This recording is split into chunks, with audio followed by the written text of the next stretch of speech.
Let's solve this question. A system is described by the following relation: A equals to this, B equals to this, and C equals to this. Basically, they are talking about the state space equations.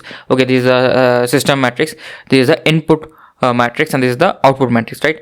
The steady state error due to step input of magnitude 2 will be. Okay, so what will be the steady state error due to this particular system? So first of all, this is a NAD type question. So if the question is NAD type and you have to find out the steady state error, then by default system will be stable. System will be stable by default, because obviously in NAT you cannot input infinity, right? So by default system has to be stable. That is sorted. We don't need to check the roots, location of the roots. What we need to check is what is the transfer function. How we used to find out the transfer function? The transfer function, if you remember, the equation for transfer function is C into Si minus A whole inverse into B. This is the equation of the transfer function. Now I will tell you a short trick, okay, to not totally resolve all the values.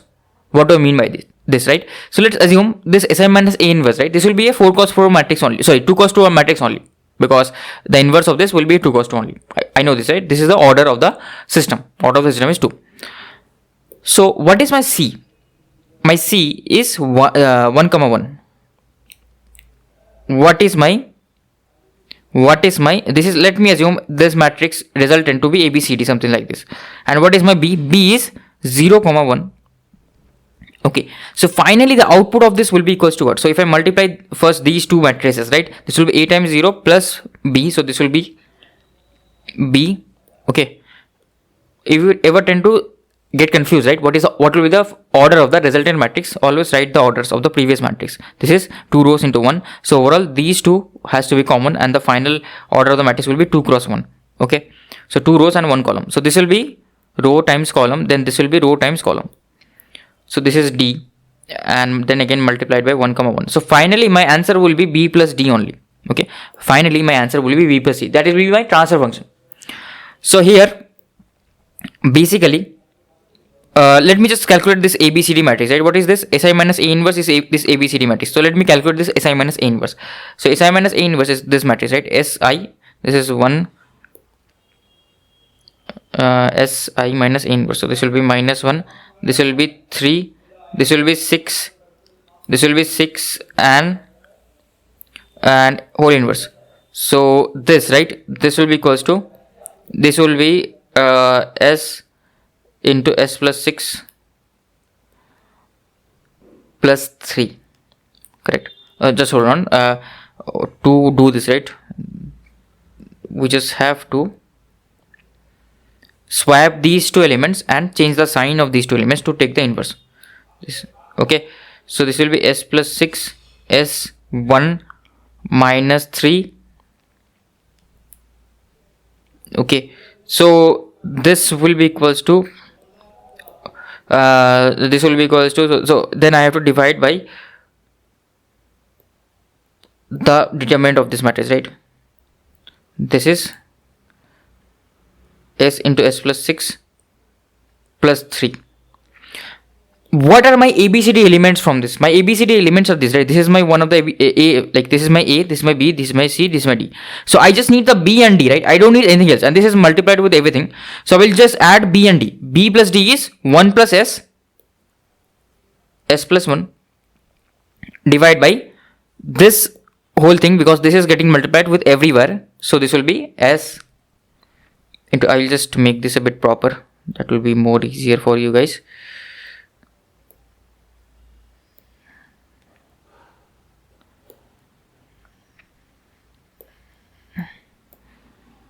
So this will be S into S plus 6 plus 3. Okay, now this is my transfer function. Okay, this is my transfer function. Now from this transfer function, what do I need to do? So I need to find out the steady state error due to the following input, right?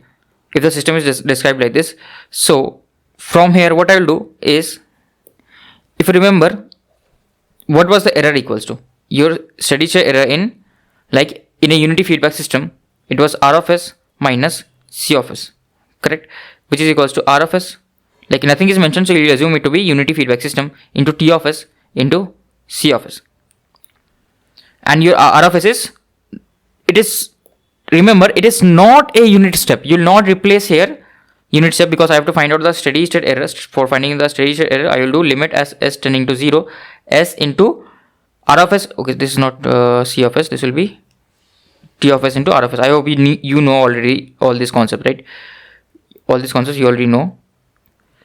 So this will be equals to S times 1 by S, not 1 by, 2 by S. Just be careful, right? Here you will make the mistake. Here you will make the mistake, because most cases they will give you units of input, and one day gate examination they will give you 2 by S and you will make the mistake. Okay, so this will be 2 by S into 1 minus only T of S. T of S is this value, and I can simply put it at 0, right? If I put 0, this will be 0 plus 1, this will be 0 plus 3. Okay, so this will be 0 plus 1 divided by 0 into 0 plus 6 plus 3. So overall this will be 2 1 minus 1 by 3. So this will be 4 by 3. Okay, this will be 4 by 3. So this will be your final answer of the question, 4 by 3. I will just calculate this value. What is 4 by 3 equals to? 4 by 3 will be equals to, just hold on a second, 4 divided by 3, 1.333. Okay, so 1.33 will be your final answer for this particular question. Just be careful here, don't put 1 by S, right? If you put 1 by S, your answer will come out to be 0.667, and that will be the wrong answer. Let's solve this question. For the system shown below, okay, the state space equation is x dot equals to ax plus bu. The matrix A will be, okay, so how do I identify the matrix A? What is the matrix A? Matrix A is the system matrix. Okay, so basically they have given me that x dot, right? How is x dot written? X dot is written like this, right? X dot will be x1 dot x2 dot. I hope you know the meaning of dot. Dot is the differentiation with respect to time, is equals to some system matrix A multiplied by the its own state variables x1, x2, x3, x2, x3. Okay, then we have this bu that is there. So how do I represent? Simply, right, you have to just write the state equations. How do I write the state equations? First of all, you have to identify the x3 dot, x2 dot and x1 dot. So here I have x3, I'm integrating some value and I'm getting x3. So that means this will be x3 dot. Obviously this will be x3 dot, because by integrating x3 dot only I will get x3, correct? So this will be, this value will be x3 dot. This value will be x2 dot, and this value will be x1 dot. Okay, so x3 dot, x2 dot and x1 dot. Now I'll just simply write the state equation. Okay, how do I write the state equation? Simple, right? Very simple. So if I just observe what are the incoming nodes here on this x3, so x3 dot equals to u times 1, right? U times 1, because u is incoming node, plus x3 times minus 3. So minus 3 times x3. Anything else is incoming to this? No, only these two nodes are incoming. Other one is outgoing. I don't care about the outgoing node. Okay, I just care about the incoming node, right? So next I will solve for this x2 dot. For this x2 dot. So what are the incoming nodes on this x2 dot? I observe that this x3 is incoming. X3 is incoming. This anything else is incoming to this? Yes, u is also incoming to this node, right? U is also incoming to this node. So it will be plus 2u. Then this is my x2 dot. Now what about the x1 dot? What are the nodes that are incoming? So I observe that x2 is incoming, x2 times 1. Then I observe x1 is also incoming, right? Plus x1. Okay, so x2 and x1 are incoming. Anything else? No, nothing else is incoming to this, right? So now, right, I will just rearrange it in a proper manner so that you will be able to understand this. My x1 dot equals to x1 plus x2. my x2 dot equals to x3 plus 2u. My x3 dot is equals to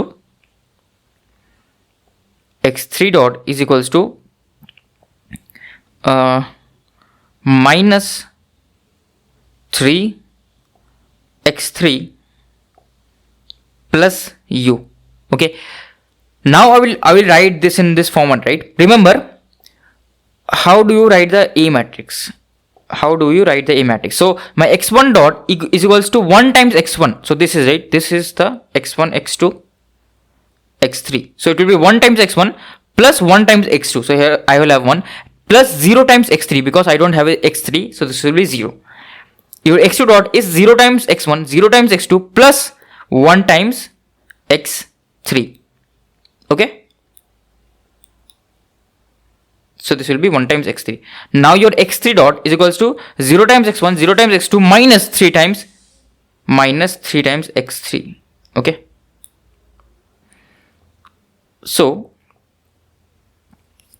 okay, I missed a point. This should be right. There should be minus 4 here. I missed this point. So if this is minus 4 here, this will be minus 4. And this also will be minus 4. Now, once I try to match the options, right? I observe that none of the options are actually matching. Right? But what do I observe is that column of this, right, is exactly equivalent to columns of this, but just rearranged.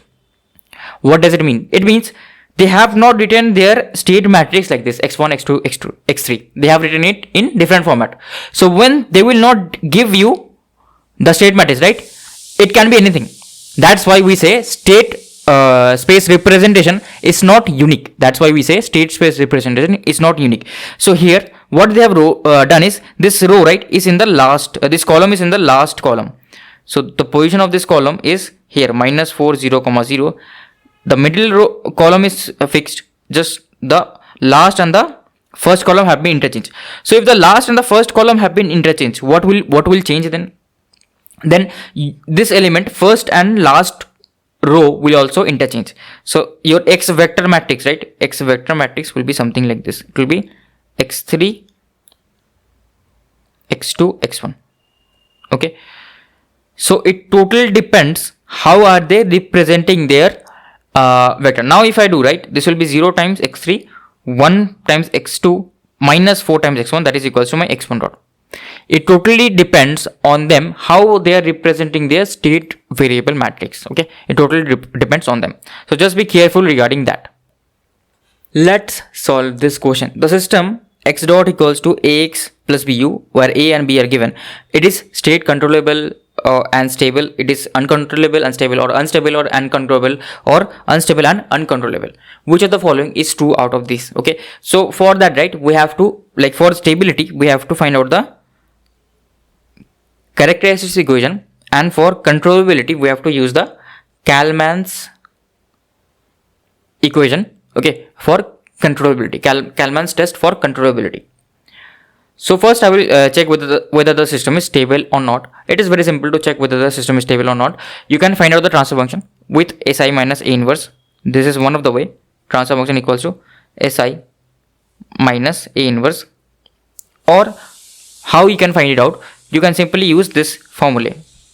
For a second order transfer function, this will be valid. That is, this is one of the way, this is the other way. The other way is simply using S square minus trace of my A matrix, that is 1, into S, plus the determinant, that is minus 2, 0. So it will be minus 2 only, equals to 0. So from here I get my characteristics equation. Okay, or you can do this also will yield the same. You will get the transfer function, and from there you will just discuss about the poles of the system. Okay, you will get the same characteristic equation. So now I observe the poles, right, actually are not on the left half plane. It is an unstable system. I can observe by the coefficients of the polynomials itself, because it is not a Hurwitz polynomial. If you know about Hurwitz polynomial, then you will understand this. But still, for checking, we can check the location of the poles. Basically, you can use a Sridhar Acharya formula. So it will be 1 plus minus b square minus 4ac 8 divided by 2a. So this will be 1 plus minus 3 divided by 2. So this is minus 2 and 2. Okay, so 1 root, okay, this is just hold on, 4. Yeah, this is 4 only. Yeah, this is 4. So 1 root is on the left hand side, other root is on the right hand side. So obviously, even if a single pole is on the right hand side, that means my system is unstable. System is unstable. Okay, so only these two options are possible, but I have to check the controllability. For checking controllability, we have to write the Kalman's controllability matrix. What is the Kalman's controllability matrix? If you remember, QC is equals to B, EB, A square B, and so on. Right? It will go on until what? Until this power is equals to n minus 1. What is n? N is the order of system. Okay, so this will be equals to B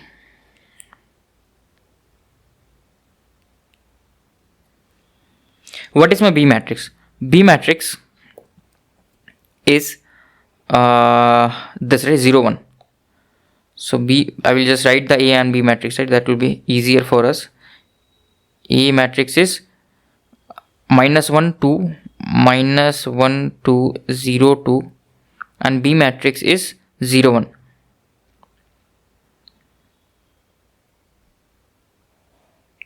Okay, so now I can write like this will be first row column will be this only 0 1. Then I will write A times B. A times B is what? Minus 1 times 0 is 0. This is 2. This will be 2, and like this also will be only 2. After that I will not go, because obviously my order of the controllable matrix should not be greater than the system of the order of the system, right? And like I will go until n minus 1. N minus 1 in this case is 2 minus 1, that is 1. So I will go until a raised to power 1. So now, right, I will check the determinant of the this QC matrix, and it comes out to be equals to minus, so which is not equals to 0. That means if this determinant is not equal to 0, that means the system will be controllable. For this following system, for this particular state equation, the system will be controllable. It is not stable though. It is not stable. So it's not like there is some interlink relationship between the stability and controllability of the system. Okay, but if the system is controllable, right, we can make it stable. So this I have taught in my full course of control systems in state space. Okay, so it is controllable, but it is unstable. So option C will be your correct answer for this particular question. Let's solve this question. We have been given this matrix, okay, phi of s, and then for this particular phi of s, right, this is the state transition matrix in Laplace domain. What will be the coefficient matrix? So what they observe is this s square plus 6x plus 5, s square plus 6x plus 5 is common on everything. So I can take this out, right? Take this outside the matrix. So my phi of s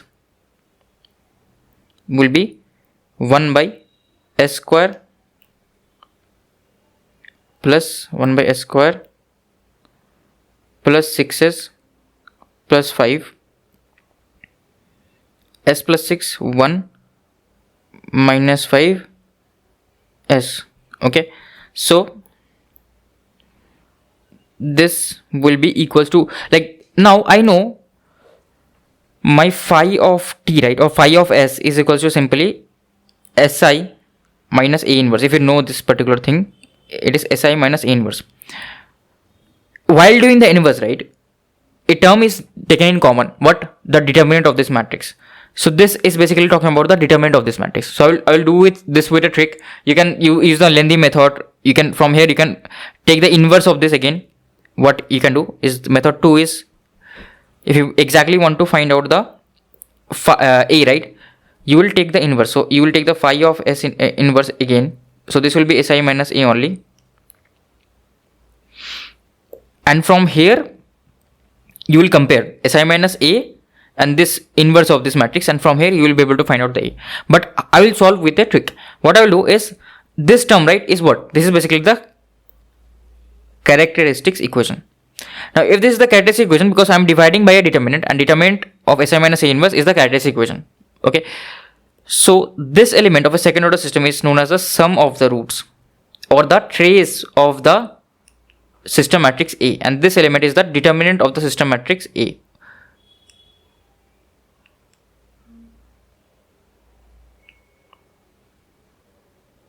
Okay, also known as the product of the roots, right? So I will just check in which of the cases the sum of the matrix A is coming out to be minus 6. Why? Because this, right, remember the standard second order characteristic equation is written something like this: s square minus trace of A plus determinant of A. If you know all this, great. If you don't know this, you can just use the second method. I will show you the second method as well. So this will be, I will compare with the minus trace of A. So trace of A will be what? Trace of A will be equals to minus 6, because minus trace of A is equals to plus 6, so it will be minus 6. So we'll just compare in which of the cases my trace is coming out to be minus 6. Here it is coming out to be plus 6. No, here it is coming out to something different. Here it is 0. Here only it is the correct one. Okay, so option D will be correct. I want to re-verify this with the determinant as well. So this term, right, final term should be equals to the determinant of the matrix A. So it should be equals to 5. Determinant of this is equals to what? 5. Determinant of this is 0. It is not 5, right? This also it is not equals to 5. This also it is not equal to 5. Anyways, both of the properties are only satisfying in the last option. Okay, so option D will be correct. I got with the help of properties. Now I will solve using the basics. Okay, so I will take the inverse of this whole thing, right? If I take the inverse of this whole thing, right, what will happen? What will happen is this 1 by s square, this whole thing, right? This is in common. So this will go at the top. This will just go at the top, right? This is in common. So anyways, this will go at the top. So what will happen is this will be s square plus, as I am taking the inverse, s square plus 6s plus 5. Okay, then I will just swap the main diagonal element. So it will be s plus s plus 6, and this will be just I will just negate the sign. If you know the shortcut, great. If you don't know, just solve using basic determinant properties. Okay, and obviously don't forget to divide by the determinant of this whole matrix. The determinant of this whole matrix is this matrix only. If you observe, the determinant of this whole matrix will be this matrix, this value only. So it will be s square plus 6s plus 5. Now this is equals to what? This is equals to, as I mentioned it, si minus a inverse, right? Si minus a inverse. So which is equals to, like, if my A is equals to A, B, C, D, as it is a second order system, A, B, C, D, this will be S minus A minus B minus C, S minus D. Okay, which is equal to, comes out to be S minus 1, 5, S plus 6. So this is equals to my S minus A minus B minus C minus D. Now from here I can finally find out the values that this, right?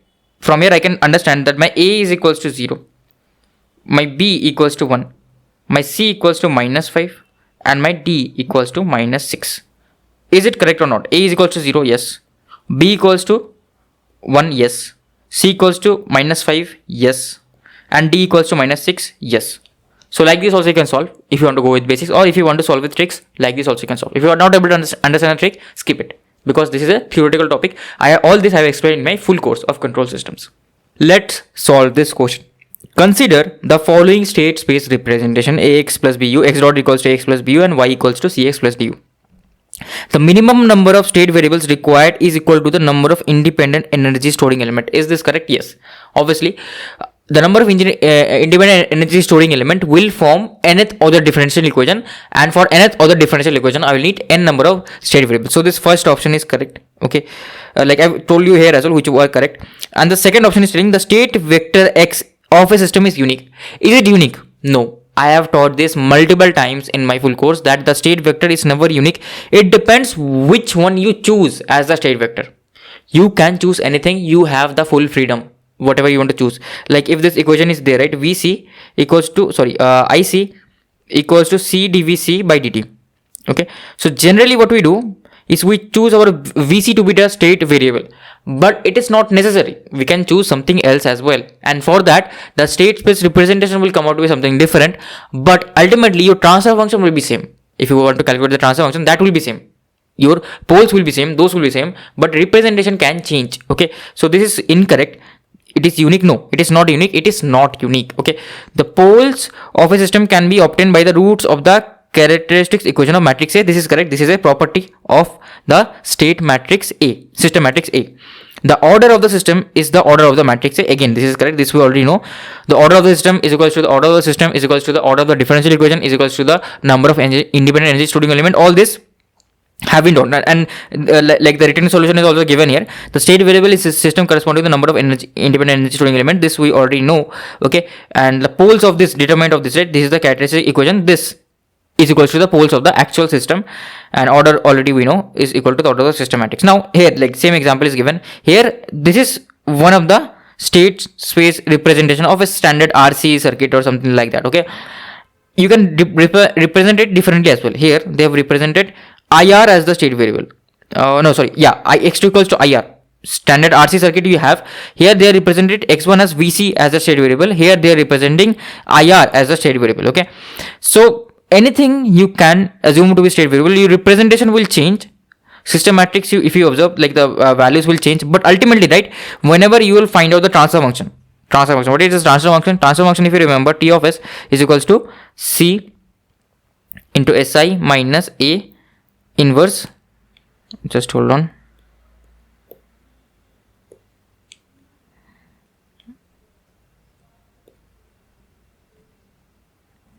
Into B. This will always come out to be same for this one and for this one. It doesn't matter, it will come out to be same. So for this question the answer will be 1, 3 and 4. Let's solve this question. Which of the following statements is correct? The state variable approach is applicable to multi-input, multi-output MIMO system. Yes, it is applicable to multiple inputs and multiple outputs. That's why I have a matrix U defined as U1, U2. I can give multiple inputs, and Y matrix is defined as Y1, Y2. But in transfer function, right, I have only one output and one input. Whenever we try to calculate, if you remember, whenever we try to calculate the transfer function due to some noise or something, we made the input 0. But here we don't need to make it, right? We can simultaneously directly say the relations for different type of transfer functions. Okay, different inputs and different outputs. So we can use multiple input and multiple output model in state space. Okay, so the input and output equations constitute the state model of the system. The input and output equations constitute the state model of the system. Now, is this correct? No, this is actually not correct. They tell me input and output equation. Actually, our state model, right, consists of the state equation, that is x dot equals to ax plus bu, and the output equation y equals to cx plus du. Here, right, do I see any input equation? No, I don't see any input equation. So it only consists a state vector. This I have taught in my full course. State vector and output equation. It actually, like explicitly, it doesn't contain any input equation. So this option is wrong.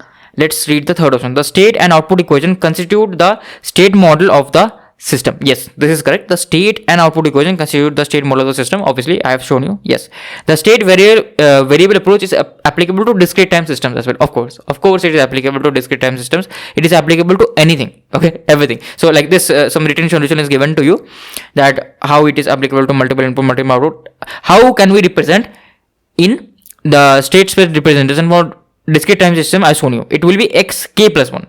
Obviously, in discrete time system, we don't have x dot, right? We don't have that like that. So x, right, it becomes xk plus 1. And this is equals to ax k plus bu, and yk is this. This is how we represent our state space model in discrete time system. So option 1, 3 and 4 will be correct. I have shown you example as well. Like which one is this example? This example is for this like how are state space represented for multiple input and multiple output models. Okay, this is the example for MIMO.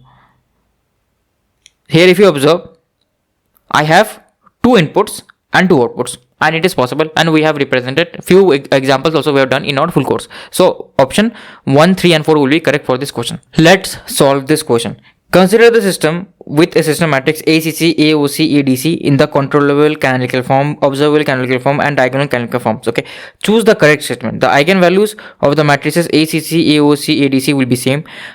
Only the eigenvalues of matrix ACC will be same, or this or this. Okay, even though if you don't know what is controllable canonical, what is observable canonical, and what is diagonal canonical, then also you will be able to answer the question by one simple property. I know system matrix, the eigenvalues of system matrix are what are basically the poles of the system, right? They are the poles of the system. Eigenvalues of a system matrix are poles of the system. Now, if the system doesn't change, will the eigenvalues change? No, right? Eigenvalues will not change. So, eigenvalues will be same. It has to be, it is a property, same. Okay, so it is a property, so it has to be same for all the matrix. So yeah, option 1 is correct. It will be same for all the matrix. Eigenvalues will be same for both. Any type of representation you choose, eigenvalues will be same because they represent the poles of the system. Let's solve this question. Which of the following statements is /R true regarding the state variable approach? State variables need not be measurable. Okay, I have taught in my full course that it is not important that your state variable need to be measurable. If it is measurable, then it is known as, if all the state variables are measurable, then we call it as a observable system. Okay, observable system. If you know, then great. If you don't know, then just study the theoretical concept. This is a theory that state variable need not be to be measurable, but if you are able to measure all the state variables, then it is known as observable systems, or I think it is known as detectable systems. Okay. Not detectable, observable only, if all the state variables are measurable. It is a time domain approach. Yes, it is a time domain approach because we solve differential equation, time domain differential equation, right? That's why it is a time domain approach. Designed by using this approach yields optimal solution. Yes, obviously, if we choose like the number of independent energy, the number of independent energy storing elements equals to the number of state variables, then I will get a optimum solutions, right? If x1, x2, it goes until xn, where n is the number of independent energy storing element, then we get a optimal solution.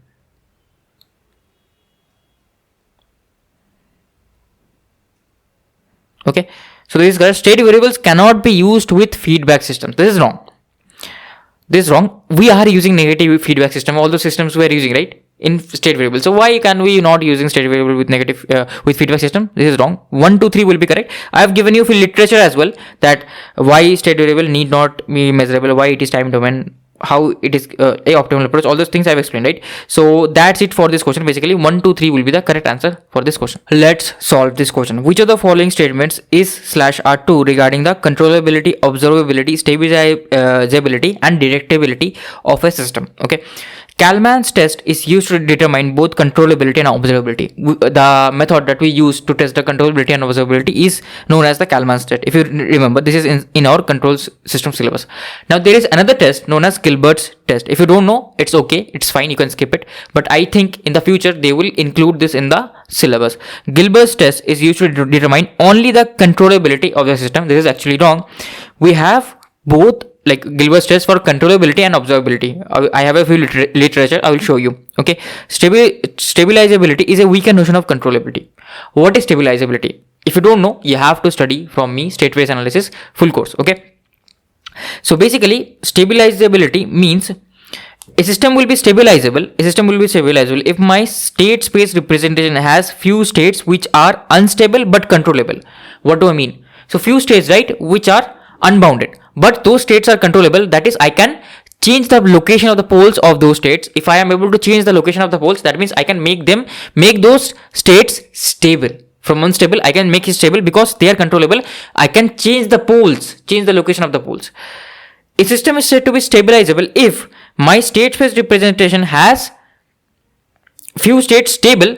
Those states are stable, but those are uncontrollable, and other states are anyway stable or controllable. Okay, basically system has to be stable. That is the main thing. System can be stable if few states are uncontrollable. I cannot control the states. That means I cannot change the location of the poles, but from the starting itself, the location of the poles are on the left hand side of S plane. That means they are already stable. Those states are already stable. If those states are already stable and I cannot control them, it's fine. It's fine because it is already a stable state, right? It's okay if I'm not able to control it because it is already stable. But obviously, I will not be able to change the location of my poles at my will. But it's fine. The system is stable. If I have few states which are uncontrollable and those states are unstable as well, then there is a problem. Then that system won't be called a stabilizer system. Okay. So I hope you understood. Read these 2 points and you have to study stabilization system from me. Then only you will be able to understand this concept. Okay. So yes, it is correct actually. Stabilizability is a weaker notion of controllability, because if a system is stabilizable, it doesn't necessarily mean that all states will be controllable. Because here, right, the second portion tells the same thing, right? Second portion tells me if my state space representation has few states which are already stable but uncontrollable, then also it is called a stabilizer system, because I don't need to change the location of the poles. It is stable from the starting itself. I don't need to change the location of the poles from right half plane to the left hand plane of the S plane. Okay. So it doesn't mean that if the system is stabilizable, that means it will be controllable. No. But if a system is controllable, then 100% the system will be stabilizable. Okay. Why? Because all the states are controllable. I can move around the location of poles of all the states. So I can make all the poles on the left hand side of the S plane for all the states. But if a system is stabilizable, I don't know. I may be able to control all the states. I may not be. I don't know. But one thing is for sure, system will be stable. Okay. So that's why stabilizability is a weaker notion of controllability. For a system to be detectable, all states need not be observable. Okay. This also I have taught in my full course. What is a detectable system? If my state space representation has few states which are unstable but observable, then also it is a detectable system. Or if my state space representation has few states that are stable but unobservable, ultimately I should be able to observe the unstable states. If it is stable and I'm not able to observe, it's okay. I don't need to see those states, right? Those are already stable. I don't need to observe. But I need to observe, I need to pay attention to the states which are unstable. So those need to be observed. Then only the system will be detectable, because what does detectable system means? Basically, I need to detect whether the system is stable or not. Okay. Even if few states which are already stable and I'm not able to observe those, that is fine, because those are stable. I don't need to detect them. Okay. But these things I need to detect, the states which are unstable. So obviously, detectable state, what are they telling? For a system to be detectable, all states need not to be observable. Yes, this is also again correct, right? This is again correct, because the states which are already stable, I don't need those states to be observable. That's fine. I don't need to observe those states. I need to observe only the states which are unstable. Those needs to be observable. Then only my system is said to be detectable. This I have taught in my full course. I will not go too much here. This lecture will go long. Okay. So option 1, 2 and 1, 3 and 4 will be the correct answer for this question. Let's solve this question. The state space equation of a system is described by this following equation, right? Where the D matrix is 0 and ABC are given. Then they are asking us it will be state controllable and output controllable. It will be state controllable but not output controllable, and is talking about that only. We know what is state controllable, right? Using the Kalman's test of controllability. But what is output controllable? I think you don't know. That I have taught in my full course. So I'll just directly solve for that. So first let's solve for the state controllable case. Okay. This is the basic formula for Kalman's controllability. So like if the determinant of this QC matrix comes out to be 0, then that means the system is not controllable. If it is not equal to 0, that means it is controllable. Okay. So I will calculate these values. So what is my B? B is this, right? 0, 0, 1. So it is 0, 0, 1. Then I have A times B.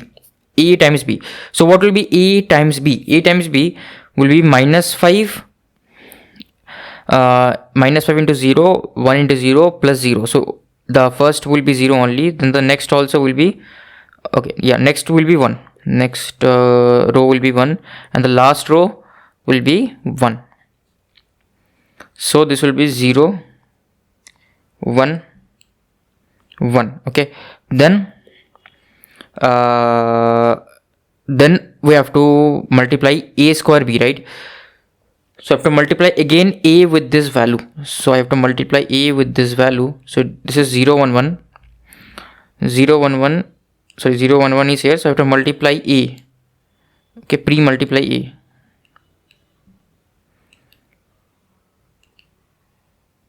Pre-multiply A. So this will be minus 5 into 0, 1. So this first element will be 1 only. So if I multiply A, this first element will be 1. I'm just doing simple matrix multiplication. So this will be 0 times 0 is 0. Minus 2 times 1 is minus 2. Minus 2 plus 1. So it will be overall minus 2 plus 1. So it will be minus 1 only. Then this is 0 minus 10 into 1 minus 10. Then this will be 1 into 1 plus 1. Okay. So ultimately it comes out to be 1 minus 1 minus 9. So it is 1 minus 1 minus 9. So this is my matrix, and if you find the determinant of this matrix, then you will see whether this is a full rank matrix or not. So I observe that this will be 1 times 0 minus 1. So it will be 1 times 0 minus 1. So ultimately it comes out to be minus 1, which is not equals to 0. That means it is a full rank matrix. That means the representation will be controllable. It will be state controllable. But what about output controllable? In output controllable, what we do is we multiply C with QC and we check whether our matrix is a full row rank matrix or not. If it is a full row rank matrix, then it will be output controllable as well. Okay, basically its rank needs to be 1. That is what a full row rank matrix means. So QC, I already know what is my QC. Okay, C is minus 1, 1, 0. C is minus 1, 1, 0.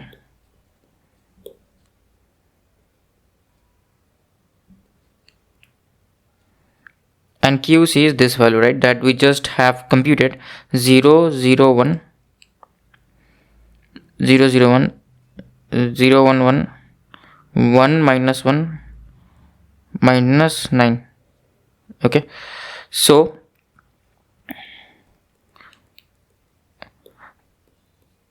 this will be 0, then it will be 0, 1 and 1 only, and this will be minus 1, minus 1, minus 2, minus 2. Okay, what is the rank of this? The rank of this matrix is simply 1. So it is a full row rank matrix. Basically rank is 1, so it is a full row. The number of rows will give me like it should be equals to the number of rows. The rank should be equals to the number of rows. In our case, C has only a single row. Okay, so obviously then it is a full row rank. That means my system will be output controllable as well. So it will be output controllable. So it is both state controllable and output controllable. So here option A is the correct answer for this question. Let's solve this question. The state transition representation, state space representation of a system is given like this. A is this matrix, then the value 1 plus 80 plus 80 whole square divided by 2 factorial plus 80 whole cube divided by 3 factorial, and going to infinity will be equals to what? So if you know what is this series famous for, this series, right, is the series of exponential. So basically this series is telling me I have to compute the value of e raised to power 80 into I. Identity matrix is obviously there. Like this is what it is telling me. I have to compute e raised to power 80. Okay. So how do I compute this e raised to power 80? How do I compute? This is what? This is basically my state transition matrix. So method 1 is with the properties. Property of a state transition matrix is that my phi of 0 will be equals to identity matrix. I already know because I put here t equal to 0. This will be identity matrix, and phi dash of 0 will be equals to A. How it comes out to be A? Basically, if you differentiate this A into e raised to power 80 will come. So obviously I will put t0. So this will again be 1. So I will have only A left. So these two properties I will use. So if I put here t equal to 0, this is going to 0, right? But for identity matrix, the diagonal elements are all ones, so this automatically gets eliminated. Here this is fine, this can be a viable option, this also can be a viable option, this also can be a viable option. Okay, so which one will I choose? I will eliminate out of these three from the last property, that is phi dash of 0. So phi dash of 0 is a. So if I differentiate this function, it will be minus e raised to power minus t. So now if I put t equal to 0, I am getting minus 1, which is correct. Here if I differentiate this function, I will get minus e raised to power minus t, then minus e raised to power t. Again, if I put t equal to 0, I will get minus of 2. But here, right, I have plus of 2. Here okay, this is minus e raised to minus t, and this here, right, I have plus of 2, which is not possible. Just hold on, let me cross check this one. Yes, actually this should be right, the signs should be swapped. Actually this will be plus, this will be minus, just a minor mistake. Okay, this I will change. So this will come out to be 2, and ultimately this comes out to be 1 if I differentiate this. So this will be your correct answer basically, because if I differentiate the others, right, it is simply 0. This will be a correct answer. I will just change the option here. Okay, I will just change the option. This is not the correct option. Okay, not the correct printing mistake has happened. And method 2 is simply using the formula for state transition matrix, that is Si minus A inverse Laplace inverse. Okay, so if you want to use this, obviously you can use this. We will use this. So it will be equals to S plus 1 0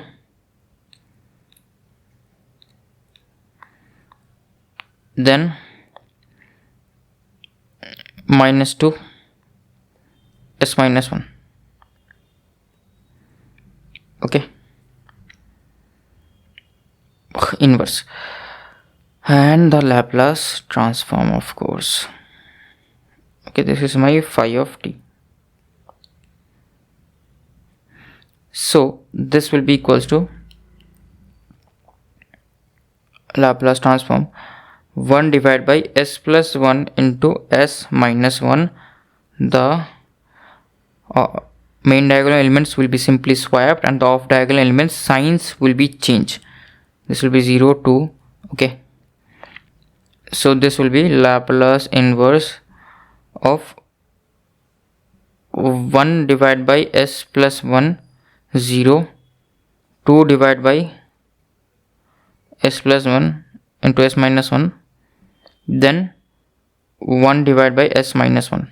So the Laplace transform, right, will be equals to this. I can break down. Obviously this will be e raised to power minus t, this will be e raised to power plus t.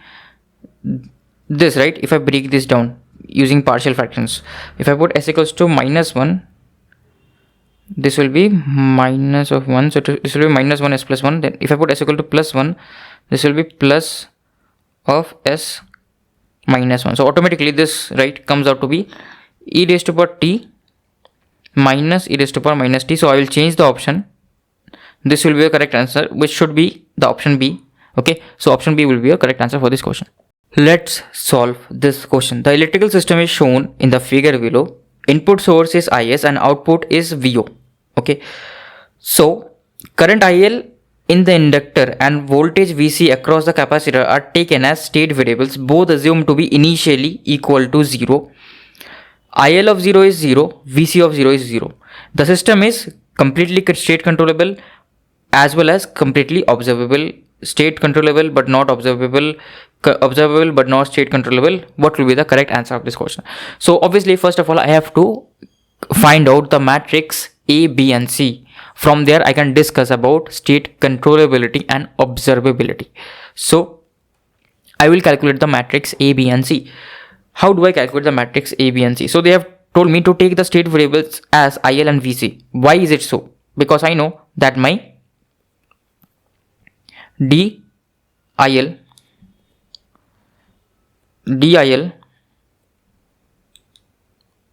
by dt will be equals to IL dot, correct, which is equals to VL of t, and dVC t of dt equals to VCT, okay, sorry, which is equals to my IC capacitor current,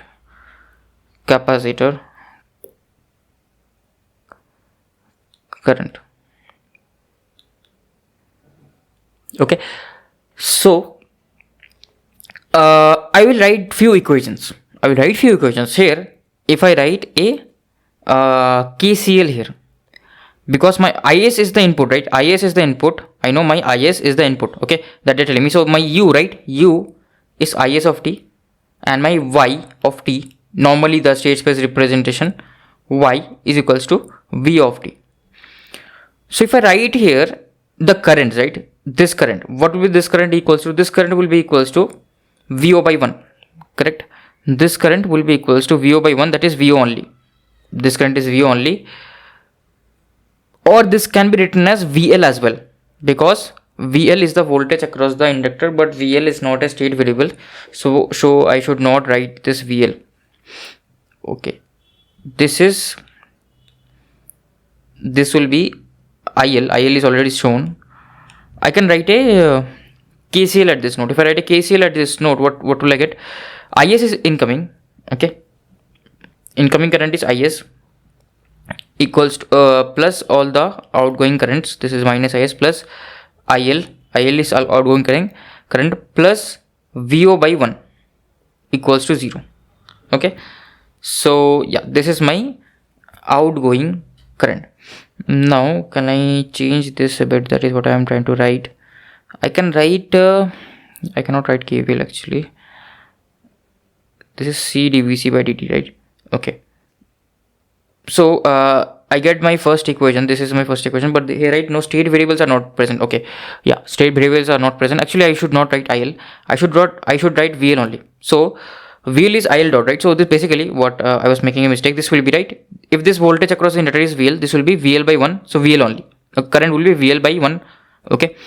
So ultimately, I can write the KCL here. If I write the KCL here, it will be equals to IS equals to IL plus VL by 1. Okay. So what is VL equals to? VL is simply IL dot, right? VL is simply IL dot. So I can write my IL dot is equals to minus of IL plus IS. So this is the input. This is the input and this is the state variable. So I got one of the relation. I will look for the other relation, this relation. So this relation, right, what you can write here is VC is the state variable. So what will be, if this voltage is VC, this will be what? This will be VC by 1. Again, this will be VC by 1, that is VC current, right? So here VC current is going. Here I don't know what current is going. IC current is going, right? So again I can write a KCL at this node. Again my IS will be equals to IC, the capacitor current, plus the resistor current, that is VC only, because it is VC by 1, right? It is VC by 1. So this will be VC by 1. And again, what is my IC? What is my IC? IC is simply VC dot. So I get my VC dot equals to minus of VC plus IS. Okay, so now I can write my state space representation. Before that, obviously I want to write the output equation. What is the output equation? So output equation, I observe VO is simply equals to VL, the voltage across the inductor. So output equation is VO is simply equals to VL. Okay, one mistake I have made, a very small mistake, that I have directly written that it is directly equals to IC dot. No, it is L dit by dt, right? It is L times this, right? So VL actually is L dit by dt. So small error from my end, it will be L into IL dot, and IC will be equals to C dVC by dt. It will be C into VC dot, correct? It will be, just hold on, will I get enough space here? Maybe not. So I can move things around.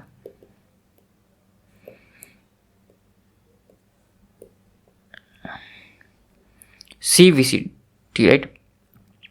So actually the replacements, right? Here if I have directly replaced this VL is equals to IL dot, no, L will be there. If L is there, right, I have to divide by L on both sides. So this will be divided by L, this will be divided by L. And here again I have replaced my IC to be VC dot, C dVC by dt is there, so I have to divide by C, I have to divide by C. Okay, yeah, so I got the results here. Okay, so now I can simply write the equation, but here everything is simple because everything is 1. If L is equals to C equals to 1, okay, L is 1 Henry and C is 1 Farad, so everything is very, very simple. So this, right, VO is L dit by dt, sorry, VL is equals to what? VL is equals to L dit by dt, that is IL dot. So I can write the state matrix representation, so it will be my IL dot and VC dot will be equals to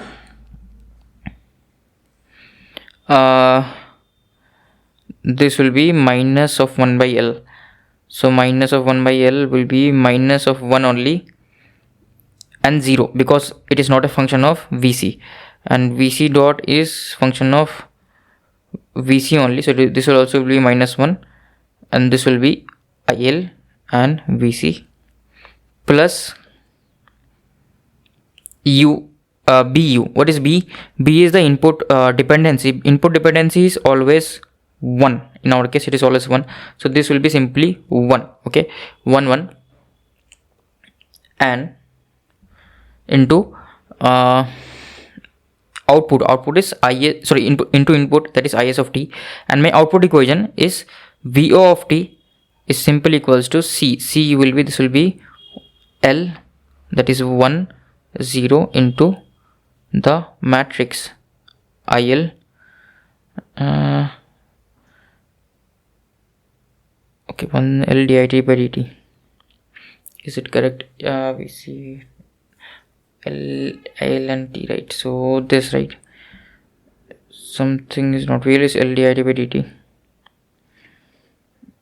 So this is not directly, should be, it should not be directly equals to. So I can write my VO, right? What can I write my VO as? VO is VL, that is fine, but it will be IL dot. I don't want to write in terms of IL dot. What else can I write? VO is this current, right? What is this current? This current is IS minus, okay, one mistake, this should not be in terms of IL dot. Okay, VO I can write as, what is this current? What is this current? This current is IS. What is this current? IL. So this current will be IS minus IL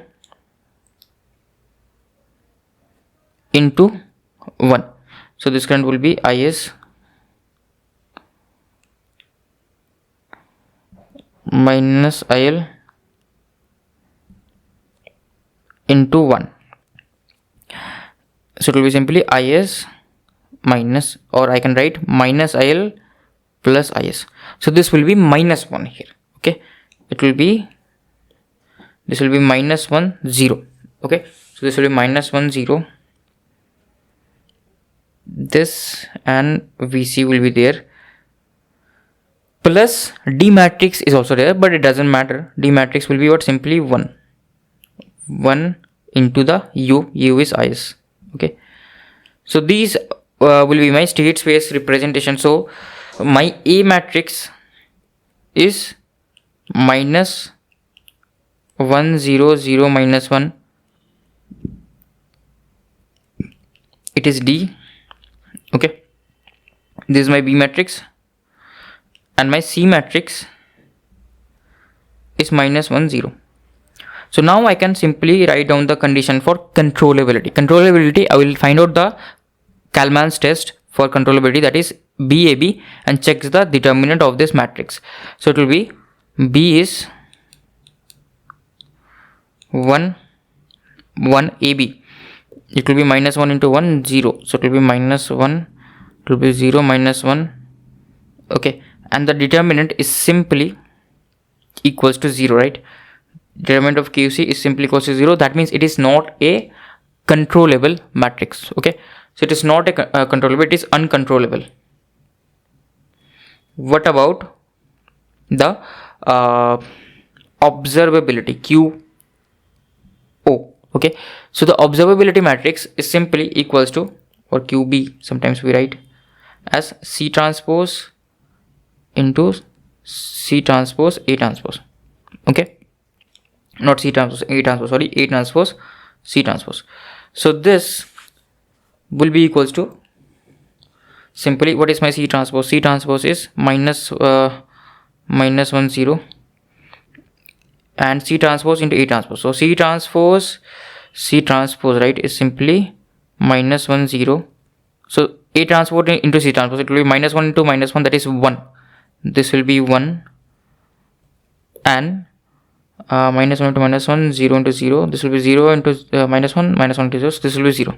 So ultimately our QB determinant also comes out to be 0. Obviously if it is 0, it is unobservable. It is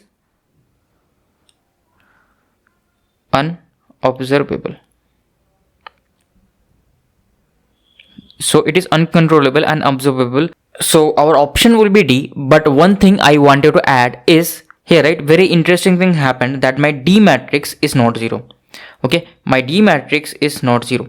So whenever your D matrix is not 0, right, here if I observe my D matrix is not 0, whenever your D matrix is not 0, for controllability everything remains same. Controllable will not be changed, controllability will not be changed, but observability will change. Okay, so the rules for checking observability will be same here. Okay, but one additional step will be added of checking the augmented matrix of C augmented D and checking the rank. If it changes the rank, right, if it is equals to my order of the system, then the system will be state observable. Why, I will explain just in a bit. So let us first calculate the rank of C augmented D. So what is the rank of C augmented D? So C is minus 1 0. So this is minus 1 0. Okay, and D is simply 1. I believe D is simply 1, correct? Yeah, D is simply 1. Okay, so D will be 1. Now what is the rank of this matrix? What is the rank of this matrix? The rank of this matrix is simply equals to 1. So it is not equals to 2, that is lower than 2. So obviously from here as well, with the effect of both input and the state variables, I still cannot be able to fully observe my system from the output. Okay, so obviously this will be unobservable, then this will be unobservable. Okay, so I have written few theoretical points here, you can go through this. Just if D is not 0, all this you will do if D is not 0. Okay, if D is not 0, you will proceed with your standard observability. If it becomes a full rank matrix, then okay, then obviously system is observable with the state variables, that is totally fine. But if the rank is lower, then you go to check the effect of D. You calculate the rank of C augmented D, and if the rank is 2, then it is known as state observable, because the coupling effect of C and D both provide enough information to reconstruct X. Okay, this is just a theoretical point that you must know. Okay, so this is just a few conclusions that you need to know. Basically is you have to calculate the rank of C augmented D. Okay, so I hope you understood the question, but the answer of this question will not change. Answer will be neither state controllable nor observable.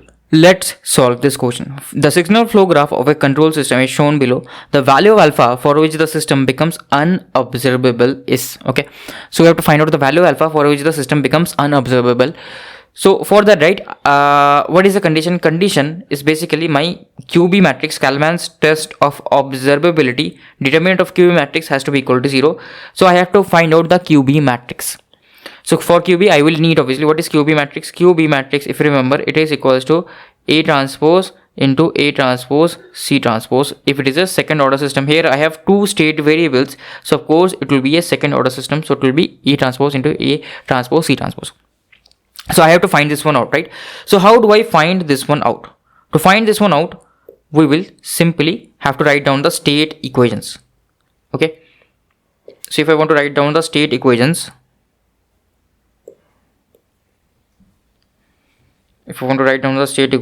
basically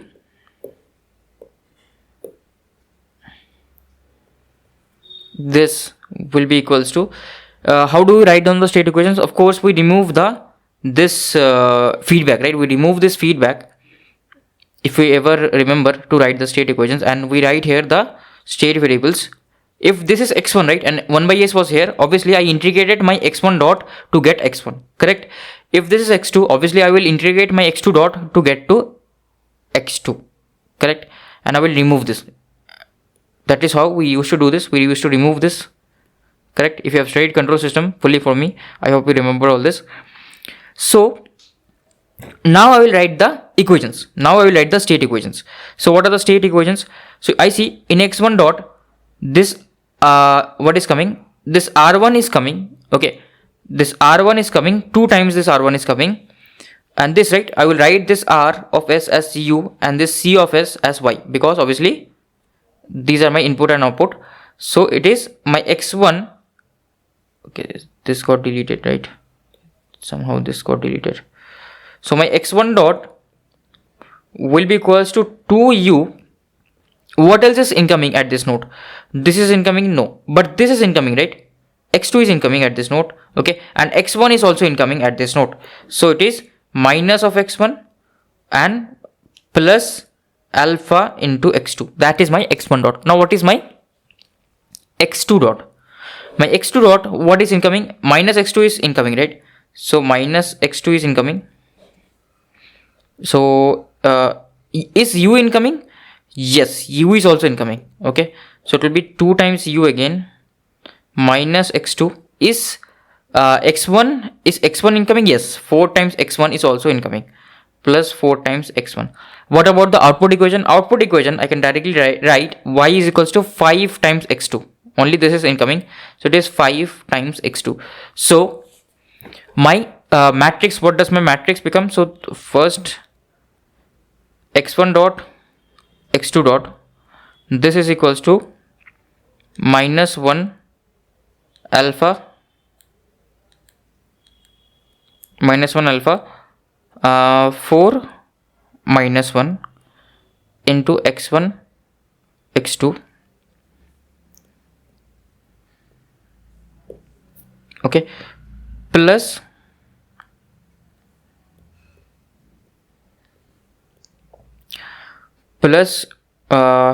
input, right? Input is 2 comma 2 into u, and output is simply 0 5 x2. D is simply 0. Okay, if D was present, then things would have been a bit different. Okay, so now I know what is my A matrix, what is my B matrix. A matrix is simply minus 1 alpha 4 minus 1, and I need my C matrix. C matrix is 0 comma 5, right?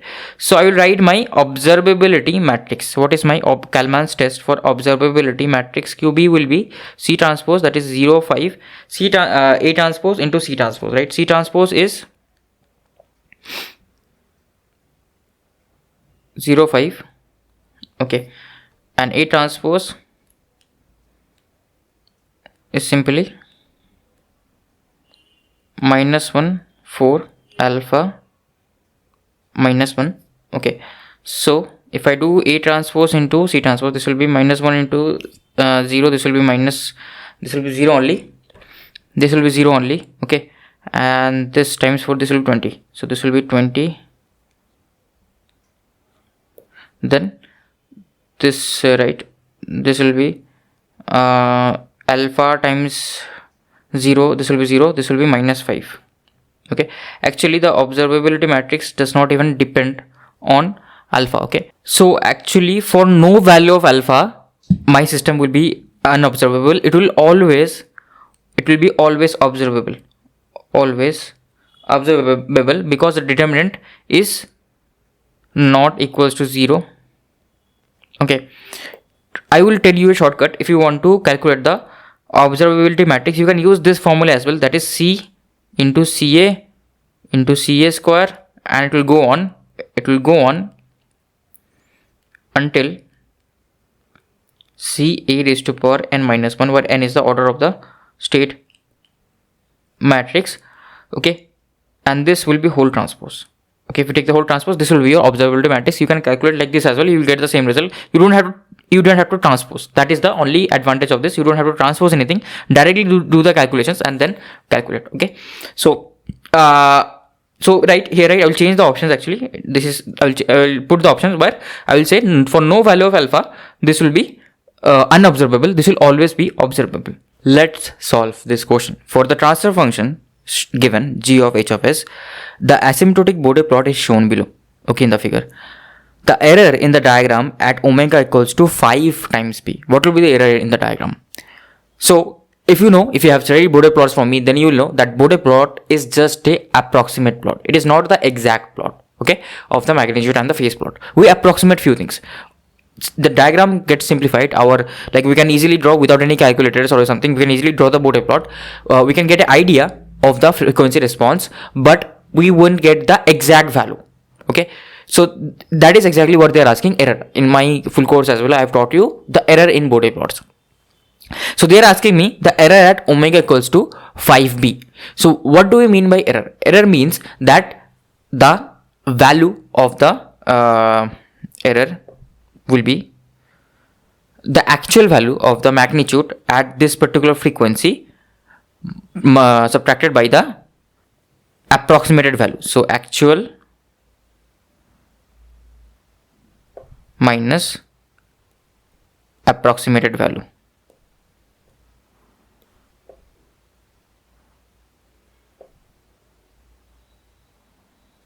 Okay, so first of all, I will calculate the actual value. What is the actual magnitude at omega equals to 5b?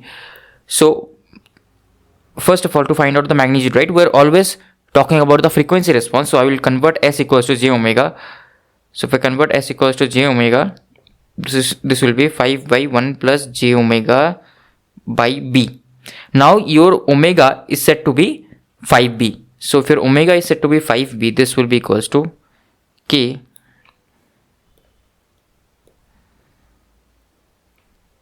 by 1 plus j5, or this will be equals to if I want to find out the magnitude,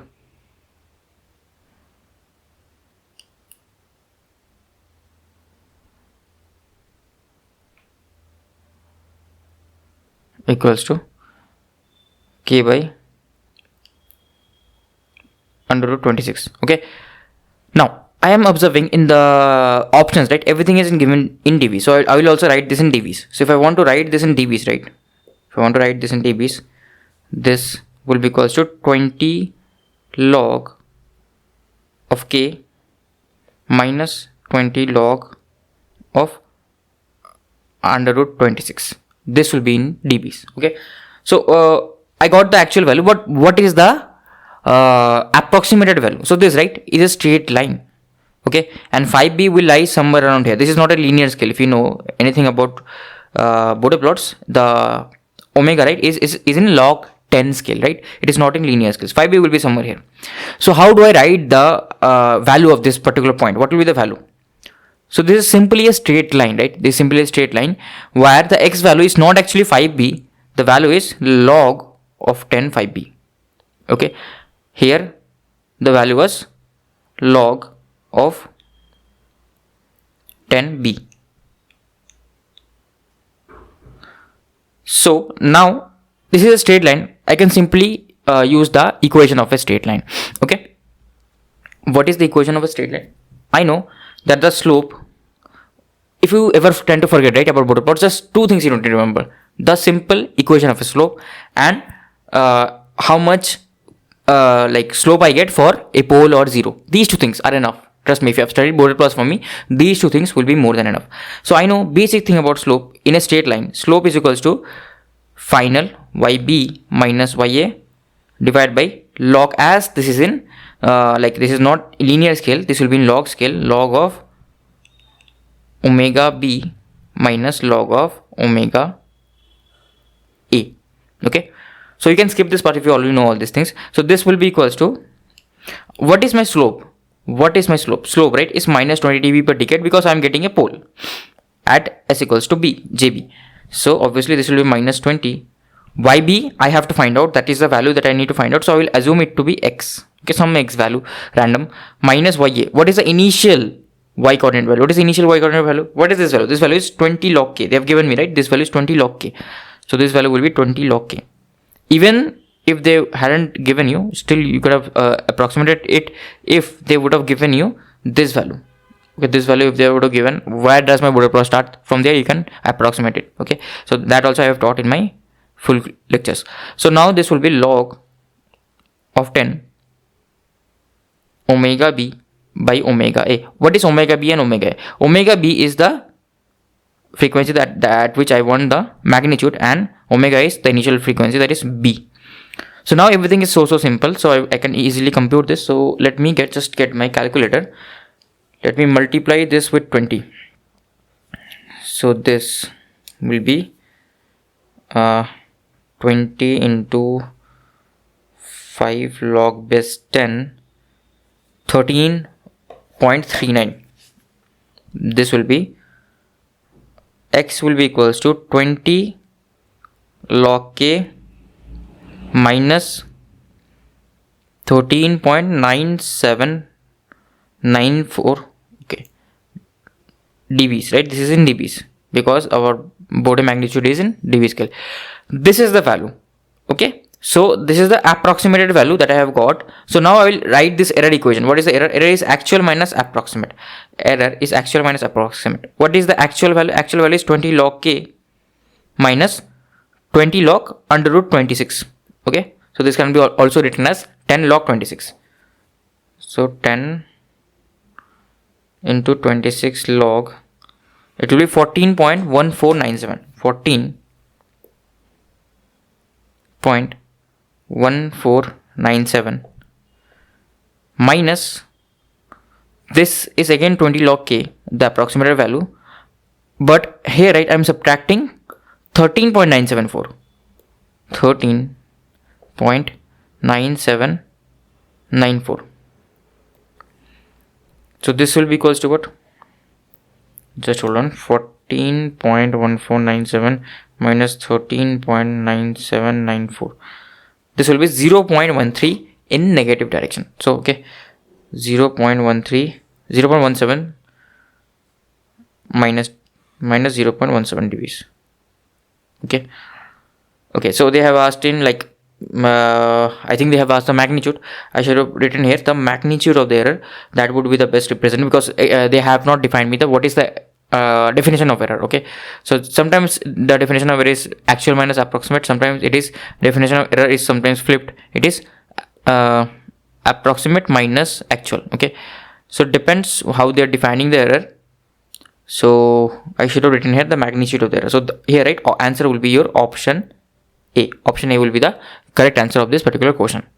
Let's solve this question. The transfer function of a system consists of pole at -5, -10 and 20. Okay, so I have SP equals to -5, -10 and -20, and zeros at -8, -15. The change in slope at corner frequency 8. What will be the change in slope at this corner frequency? Okay, so at this particular frequency, right, I have a 0. So the change in slope will basically be plus 20 dB, because after I encounter a 0 provides an extra 20 dBs. That is exactly what they have asked. Just the change in slope. They have not asked the slope. If instead of this, if they would have asked what will be the slope just after 8 radian per second, then question would have flipped. Then you would have to draw the Bode plot. So I will draw the Bode plot, because this question can also come. So this is my Bode plot. Okay, and initially I don't have zeros at s equal to 0, so I am starting with some constant magnitude. Then initially what do I encounter? So first I encounter a pole at my s equals to 5 radian per second, right? So I encounter a pole at 5 radian per second. So this will reduce. Then I encounter a 0. Then I encounter a 0. Okay, so that will make the slope constant now.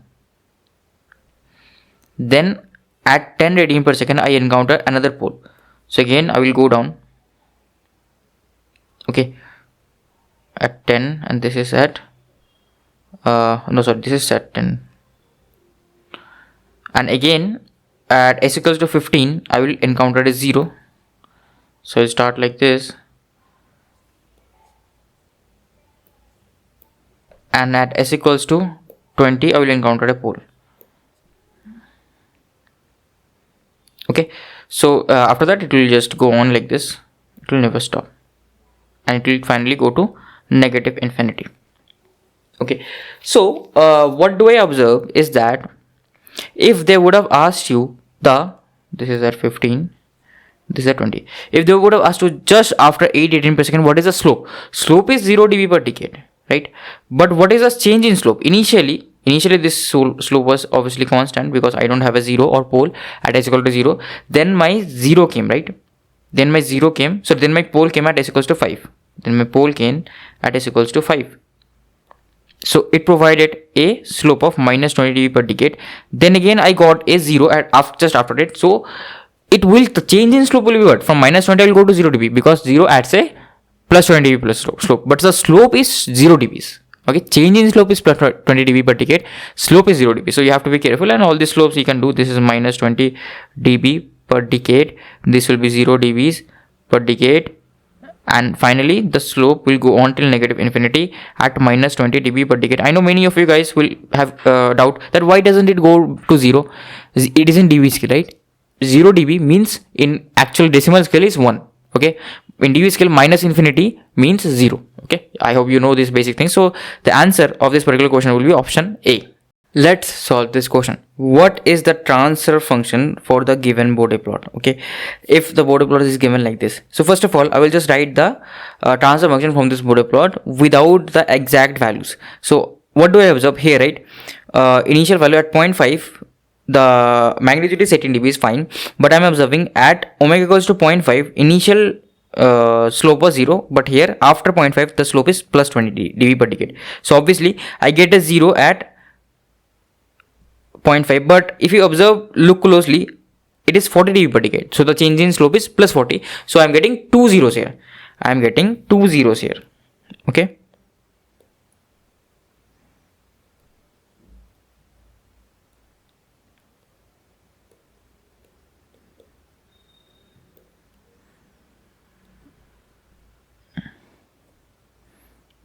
I'm getting 2 zeros here.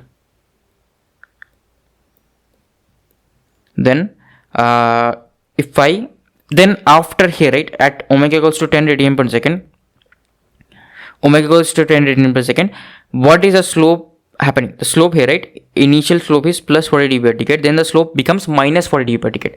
So what is the change in slope? Change in slope is 60 dB per decade. So that means I'm getting 3 poles because each poles will contribute 3 each poles will contribute minus 20 dB per decade. So at s equals to 10, this is not exactly this. I will write in our Bode format. Okay, if you have learned from me, then you will understand this Bode format. So this will be s divided by 0.5 plus 1. Okay, and this will be s divided by 10 plus 1 whole cube. Okay, and this value, right, this value is like I will assume it to be k. The DC gain is k. Now, but I need this value of k. So to find out this value of k, they have given this hint, right? So at 0.5 my magnitude is 18. At 0.5 my magnitude is 18. That means in dBs, that means let me write m equals to magnitude of j omega at omega equals to 0.5 radian per second. Okay, and this is in dB, so I will convert this into dB. So 20 log of magnitude of m equals to 18 dBs, equals to 18 dBs. So I will convert it back into our decimal scale. So what will be m equals to? So I can convert it back into our decimal scale. So 18 divided by 20 into 10 raised to power x, that is 7.5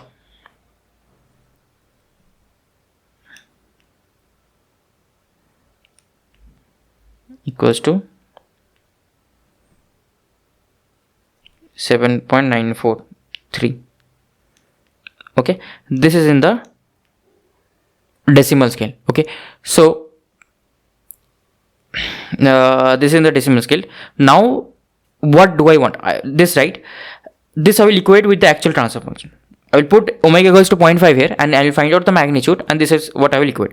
So if I find out this is my g of j, g of j omega, g of s, right? So what will be the actual value? Magnitude of g of j omega at omega equals to 0.5. So this value comes out to be here. This is 1 square plus 1 square whole under root, then whole square. Okay, divided by this is s by 10. So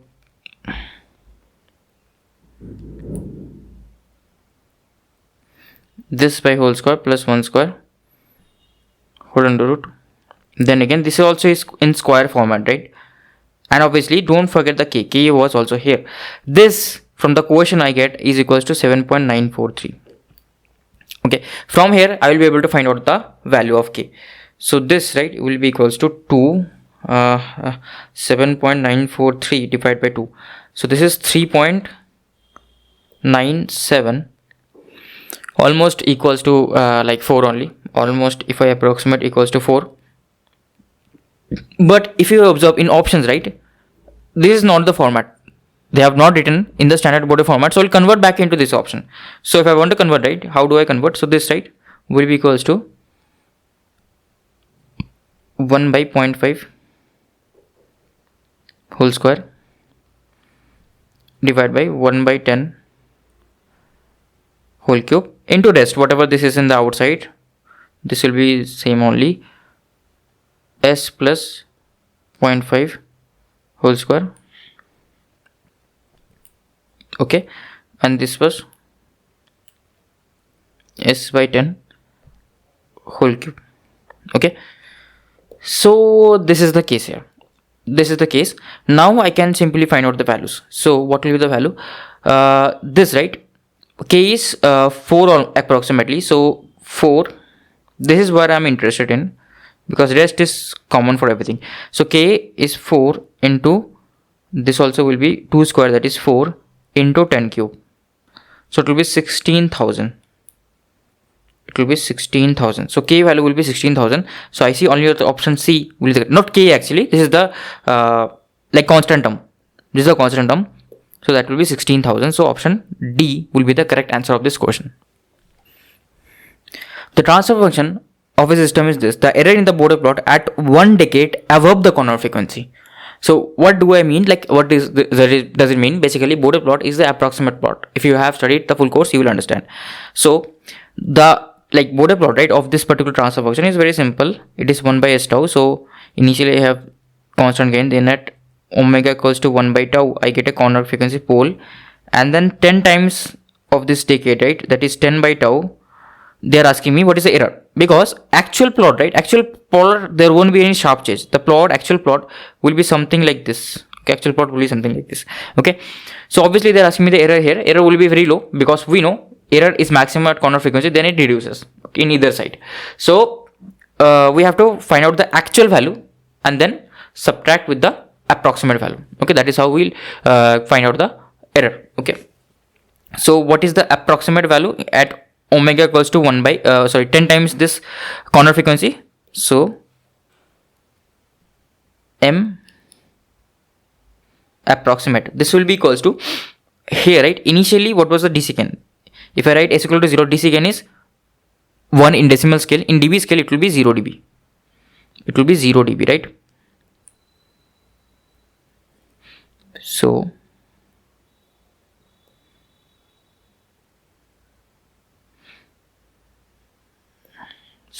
here this will be omega, this will be m. Okay, so that is the case over there. So now what do I see? Now I see that what is the magnitude at 10 omega. So here magnitude is 0 dB and 10 omega it decreases a decade. That is a definition, right? What is the slope here? Slope is minus 20 dB per decade. I encountered a pole. So after a decade, my magnitude will reduce 20 dB. That is the definition of the slope, right? That is the definition of the slope. So the magnitude should be 20 dB minus 20 dB, okay? Or you can use the basic formula of slope. From there also you can identify. So here magnitude will come out to be minus 20 dB. So that is the approximate value of M. Now what is the actual value of M? Actual value of M, I have to calculate the magnitude at put S equals to J 10 by tau. Okay. So here, right, this will be 1 divided by 1 plus J 10 by tau. So this will be 10. And I have to find out the magnitude of this. This will be 1 by 101 whole under root. So this, right, this will be almost some value. I will just calculate this value, 101 under root inverse. So 0.99. 0.099. So 995. Now if I like write this in dB scale, right? So this will be minus 20.04321. So what is the error actually? So the error, right? Like how they define error, that's up to them. So magnitude of the error, I will write magnitude of the M actual, M approximated minus M actual, whatever you want to write, M actual, okay, or exact. This is the M exact, right? So here this will be 20 minus of, okay, sorry, this is minus 20, right? This is minus 20 minus of minus 20.04321. So this value will come out to be 0.04 something, okay, approximately. So which is present in the option D. Okay, so option D will be your correct answer for this question. Let's solve this question. The magnitude plot for a minimum phase system is shown. The phase plot for this function will be monotonically what? Decreasing, increasing, or what? Okay, so what I'm observing, like if I write the magnitude plot for this, right? If I just write the transfer function for this, initially I have two zeros because initial slope is 40 dB per decade. Then I have a pole. Why? Because the change in slope is what? Minus 20 dB per decade. So I get a pole at some value P1. Some value P1, I get a pole. Then again, there is a slope change of what? 20 dB, because this is 0 dB, right? Although they have not mentioned, I have eyes, I can see this is constant. So from plus 20, it goes to reduces to 0 dB. So obviously change in slope of minus 20. So again, I will get a pole plus 1. Okay. Then what do I have? Then again, I get a pole of another pole, right? Again, the change in slope is what? Minus 20 dB per decade. So change in slope is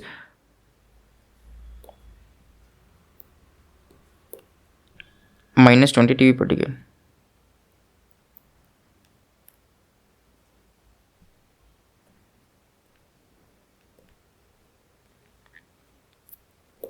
Okay, so what happens is initially, right, due to this 0, if you have studied Bode phase plot from me, you will understand that this due to this square, right, I initial contribution is plus 180.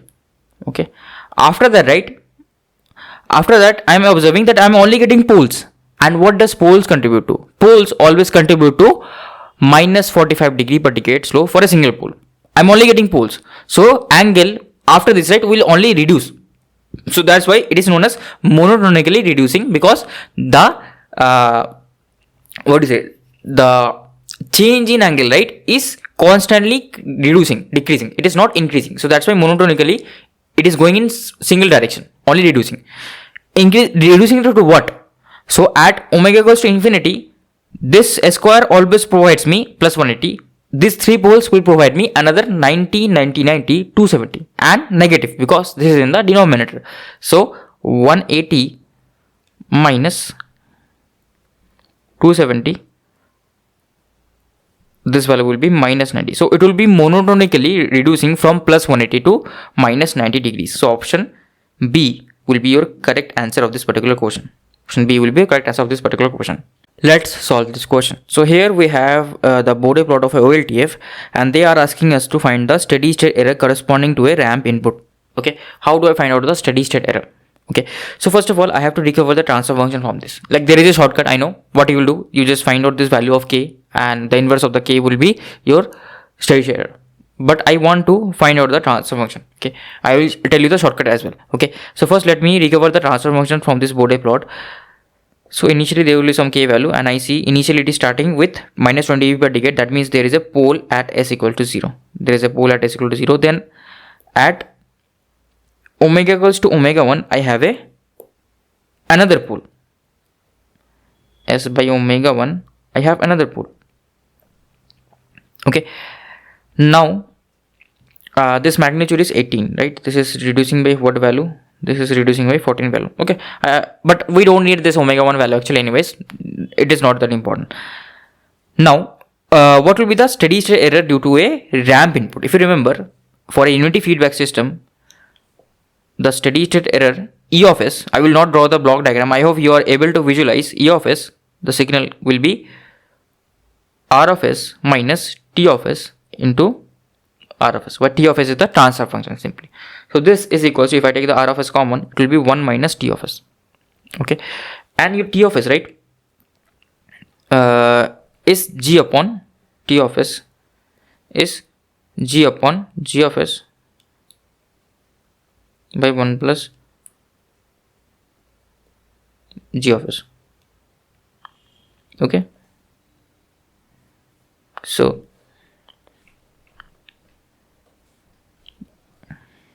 now I can replace it here, right? And like, what is the steady state error? Because I know this is stable system, because Bode plot, right, it is only going towards 0, infinity, minus infinity. That means my magnitude is going towards 0. This is stable system, so I can apply the final value theorem.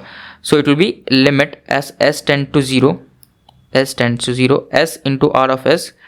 This will be 1 minus T of s, that is 1 divided by 1 plus G of s.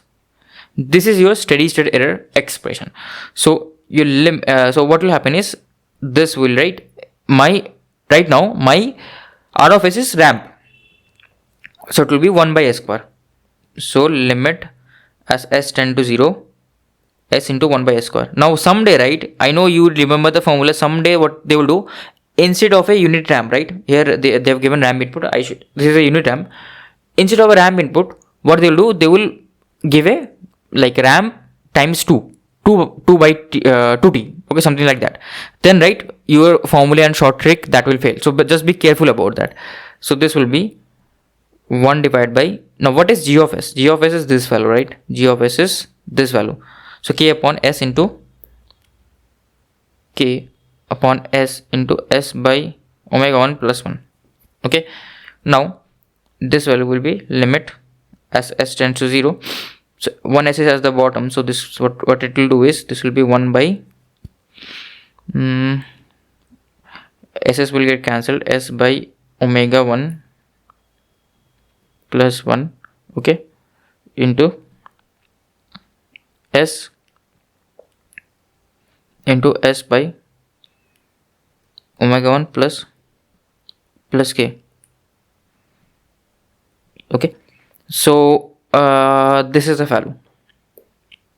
Okay, so now I put s0. So if I put s0, right, what do I get? If I put s0, this will simply get vanished, this will simply get vanished, only I will be left with k.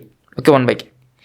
So this is what you remember, right? If you remember, this k, right, is your kV, if you remember it correctly, and your 1 by kV was supposed to be your error.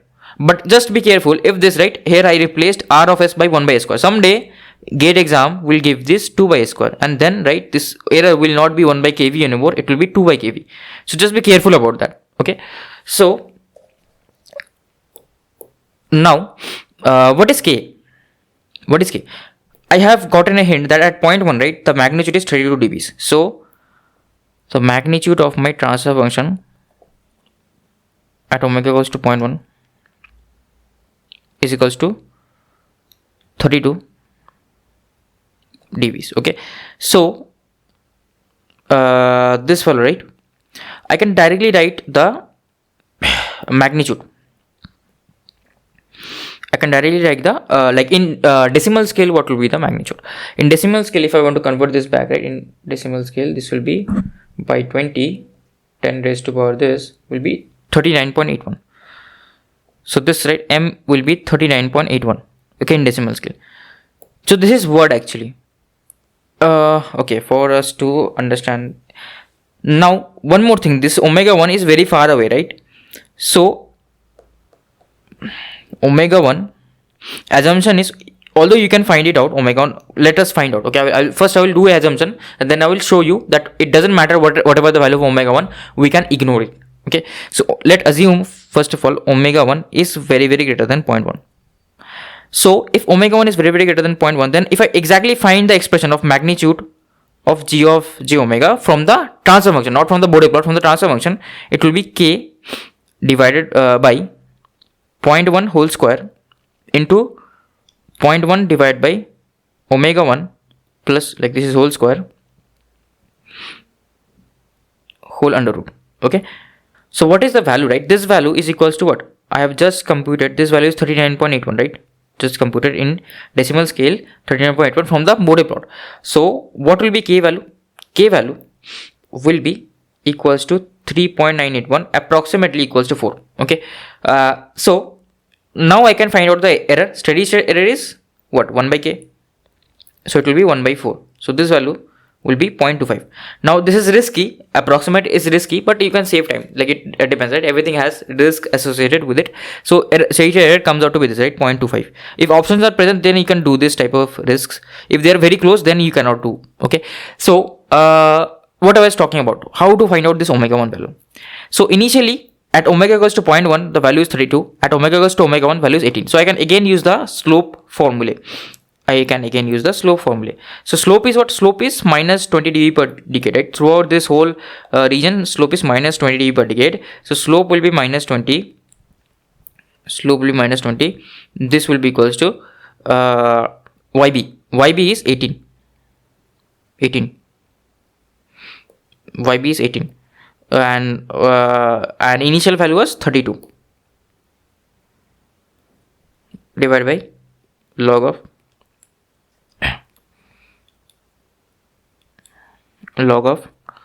10, and omega 1 is omega 1 only, and omega 2, the initial omega was 0.1. So this is omega 1 divided by 0.1. Now if I just calculate this value, right, this will be 32 minus 18 divided by 20, 10 raised to power x, okay, into 0.1. So omega 1, although it is not very greater than 0.1, but somewhat more, 5 times more than it. Okay, so omega 1 is equals to 0.5. So here, right, it would be better to not approximate, because I can observe that it is not even reducing by 20 dBs. If you have been reducing by 20 dBs, then this would have been a multiplication of 10, because the slope is minus 20 dB per decade. Okay, if you are able to understand, great. If you're not, you have to watch the full course. So here, right, of course omega is 0.5. Now if you put omega equals to 0.5 here, right, if you put in this equation omega 1 equals to 0.5, you will get back the same value only. You right now you will get the exact value right now. Okay, this will be 981, exact value of k, that is 4. K divided by 0.1 into 0.5, not 0.5, sorry, 0.1 divided by 0.5 whole square plus 1 whole square whole under root. So this will be equals to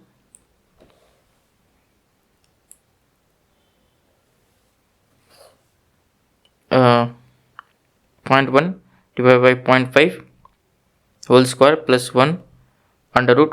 Okay, and then multiplied by 0.1, and then this multiplied by this, not sorry, this is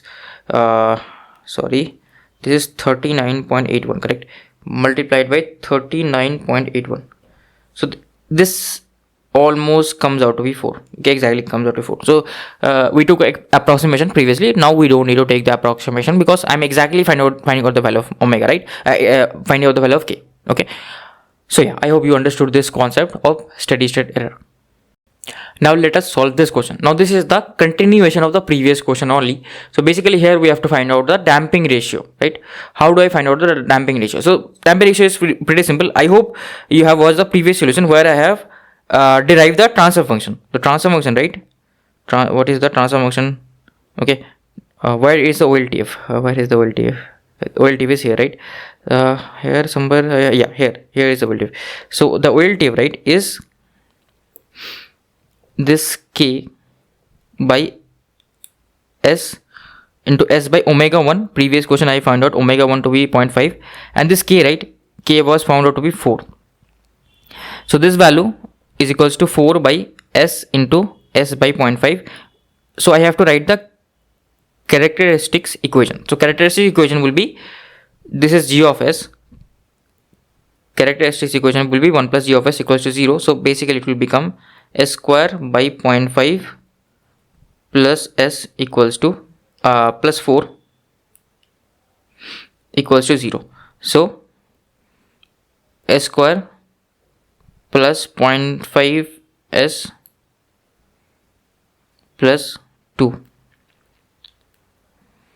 Okay, so from here I can write the zeta, right? So from here, what is my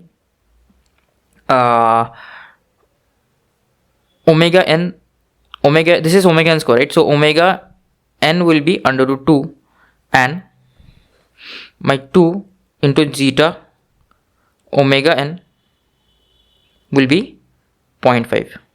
So my zeta will be okay, 1 by 2, this will be 1 by 4 under root 2. So this will be 1 by 4 under root 2. This will be your value of zeta. Okay, so now if I calculate this value, what will be this value equals to?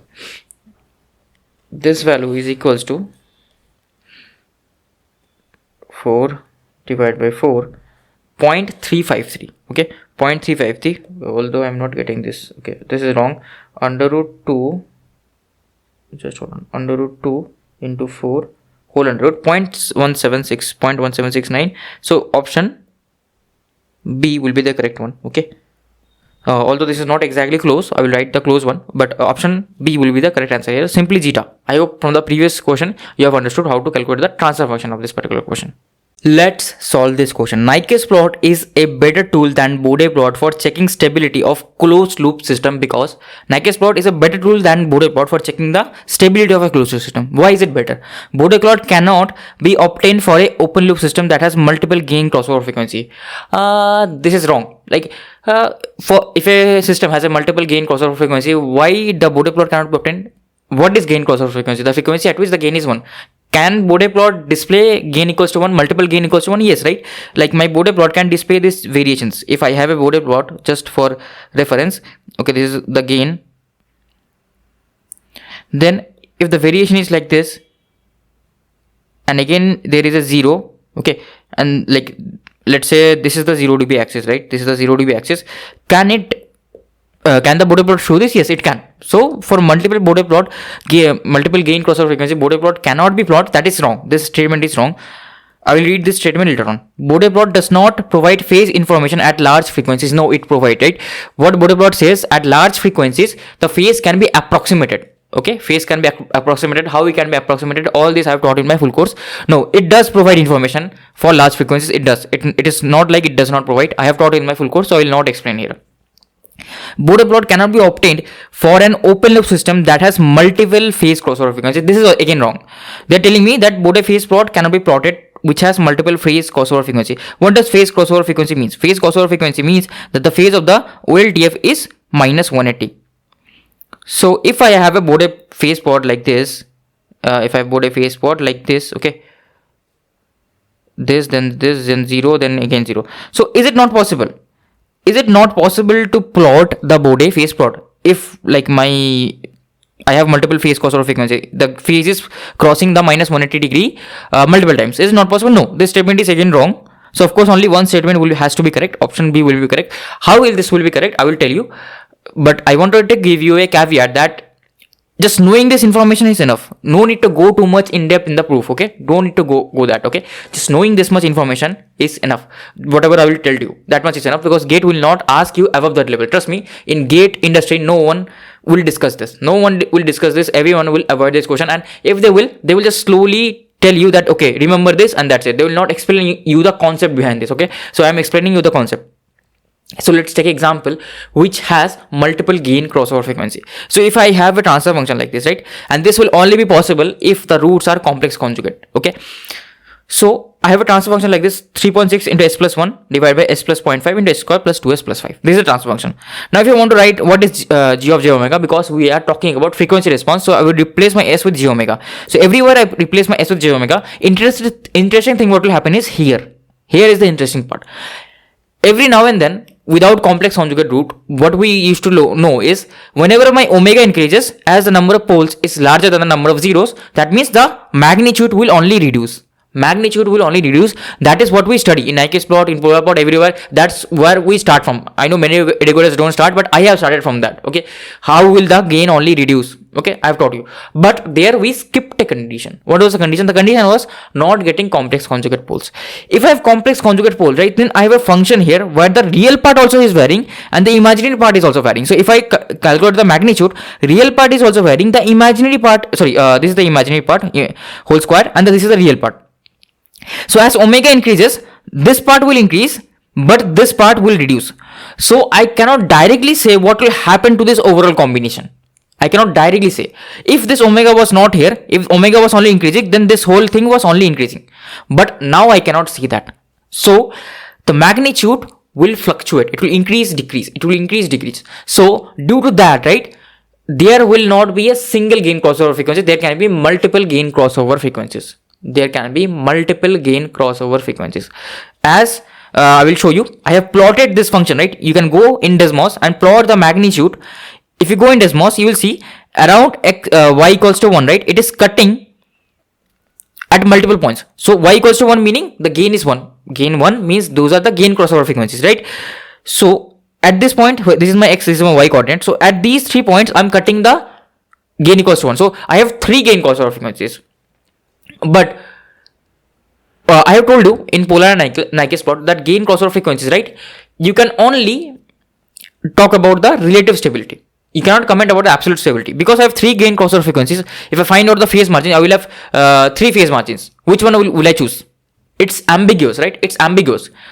But if I have Nyquist plot, if I just draw the Nyquist plot of this, okay, although drawing the Nyquist plot will also be difficult, because you have to solve this expression, right? You have to solve the magnitude and angle expression, which is obviously difficult. I will come to the angle, don't worry, I will come to the angle. Okay, so Nyquist plot also I have plotted. Somehow if you are able to plot the Nyquist plot, with just the Nyquist plot, you can comment about the absolute stability. This I have taught in my full course. Nyquist plot discusses about the absolute stability. Gain margin, phase margin, wherever it is involved, it discusses about the relative stability. With Bode plot, you can only discuss about the relative stability. You cannot discuss about the absolute stability. In Nyquist plot, how can I discuss about the absolute stability? By looking at the encirclements around -1, 0 and the OLTF, open loop transfer function, poles of the OLTF. Okay, so we can comment about the stability of the CLTF by the poles of the OLTF and the Nyquist contour. I mean the Nyquist plot. Okay, I can comment because I can directly see here, right? There is no encirclements about the here. N is equals to 0. No encirclements about the -1, 0. And what is my P plus? All this I have taught in my polar Nyquist plot full course. I will not explain what is P plus, what is Z minus. These are my notations. Okay, so P plus will be the I will just take this example, right? Here I will just take this example. P plus will be the number of poles on the right hand side of the S plane of the OLTF. So how many poles do I have on the right hand side? This is a LHP, left hand pole. This also, if I just compute this, this is a complex conjugate pole, right? So the poles will be -0.5 and -2 plus minus b square minus 4ac. So this is minus b square 4 minus 20, so minus 16. So this will come out to be 4j divided by 2. So my complex conjugate pole comes out to be plus minus j2.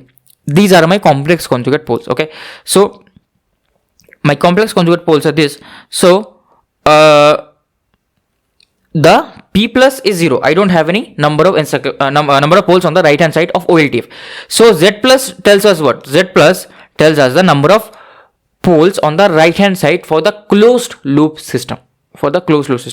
So Z plus will also be equals to 0 because my N is equals to P minus Z. How this formula came, all this I have taught in my full course. I will not explain over here. Okay, you can confirm this. You can re-verify using the Routh. You apply the Routh-Hurwitz criterion here. Okay, you write down the characteristics equation of simple negative feedback system 1 plus g of h of s equal to 0. This is a third order equation. It will not be that difficult, and you will observe that you are getting a stable system. Okay, but Bode plot, right? Bode plot, I'm getting multiple gain crossover frequency and multiple phase crossover frequency for this, like at least for this multiple gain crossover frequency, because the graph I have shown you, it is crossing one multiple places. So with the Bode plot, I will get confused. I can only comment about the relative stability. I cannot comment about the absolute stability. So of course, it is ambiguous to obtain gain margin and phase margin for an open loop system with multiple phase crossover and gain crossover frequency using Bode plot. And also, I will not be able to compute the stability of the closed loop system, because it will only discuss about the relative stability parameters. So that's why option B will be the correct answer of this question. Now I'll come to the angle. Okay, because I know many educators don't teach this, and one day I think they will ask you, but I think that is like it has time for this concept to come, because they will have to ask this concept someday or another, right? Because all the concepts are being asked. This will also be asked. How to compute the angle here? So actually this graph, right, angle graph will be discontinuous. Why? Because I observe 5 minus omega square is the real component of this particular complex number. When this component is positive 5 minus omega square, then it is fine. Then the angle simply is tan inverse 2 omega by 5 minus omega square, no problem. But when this 5 minus omega square is negative, that means omega is greater than root 5, then things will change. Then the real part is negative and the imaginary part is positive. Then in which quadrant in the complex plane I am lying? I am lying somewhere around here, right? Where the real part is negative and the imaginary part is positive, because omega has to be greater than 0. So I am lying here. And how do you calculate the angle? All this I have taught in my full course. How do you calculate the angle? Angle, simply we find out this theta. My angle will be 180 minus theta. So at omega equals to under root 5, right, there will be a point of discontinuity. Here I will have a point of discontinuity. So after this, right, this angle changes to 180 minus theta. This was theta previously, now it changes to 180 minus theta. So it can have multiple phase crossover frequencies as well. Just be careful regarding these angles and all those things. That's why the Nyquist plot, plotting the Nyquist plot is also very difficult. But if you are able to plot the Nyquist plot, you can comment about the absolute stability of the system. I hope you understood this angle concept. So let's move to the next question. For this question, the answer will be option 2. Let's solve this question. So here in this question, we have to like the Bode plot of a stable system is given. Okay, the phase margin in degrees of the system will be equals to what? We have to find out the phase margin. So here, right, first of all you have to recover the transfer function, and from there we can discuss about the phase margin, because Bode plot of the OLTV is given, but the plot is given, right, without knowing. Like if the phase plot was also given, then I could have commented about the phase margin, but the phase plot is not given, right? If the phase plot is not given, I have to recover the transfer function, and from there we will simply calculate the phase margin. So I observe for very low values of s, right, I am getting a slope of minus 40 dB per decade. That means initially I have 2 poles at the origin. I have 2 poles because each pole will contribute to minus 20 dB per decade. So 2 poles at the origin. Then here I have is 0, because from minus 40 dB per decade the slope increased to minus 20 dB per decade. So I got a 0. I got a 0 here, right? I got a 0. Then again it reduced to minus 40 dB per decade. And again it reduced to minus 40 dB per decade. Again I encountered a pole. So initially I have 2 poles at the origin. Then I encountered a 0. Then I encountered a pole again. So that is what I have written here. So K is a DC gain, which I will compute obviously. Initially I encountered a 0. So omega z will be less than omega p. So after that I will encounter a pole. So I know this value, right? So at s equal to 0, my value is k, where here, right, sorry, not s equal to 0, at s equal to 0.1, my magnitude is 46 dBs, correct? So I will replace it over here. So this is my g of s. So the magnitude of g of j omega at omega equals to 0.1 is 46 dBs. 46 dBs it is, right? So if I want to convert this in decimal scale, what it will be? It will be 10 raised to power 46 by 20. I hope you know how to convert in decimal scale. I will not explain here. Okay, 20 log x is equals to 46. You write that, right? So basically what we do is we write 20 log x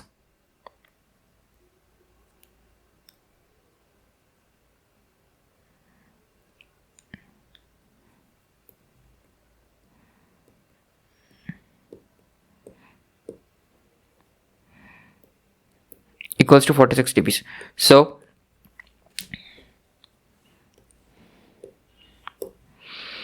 this will be equals to, I can safely say that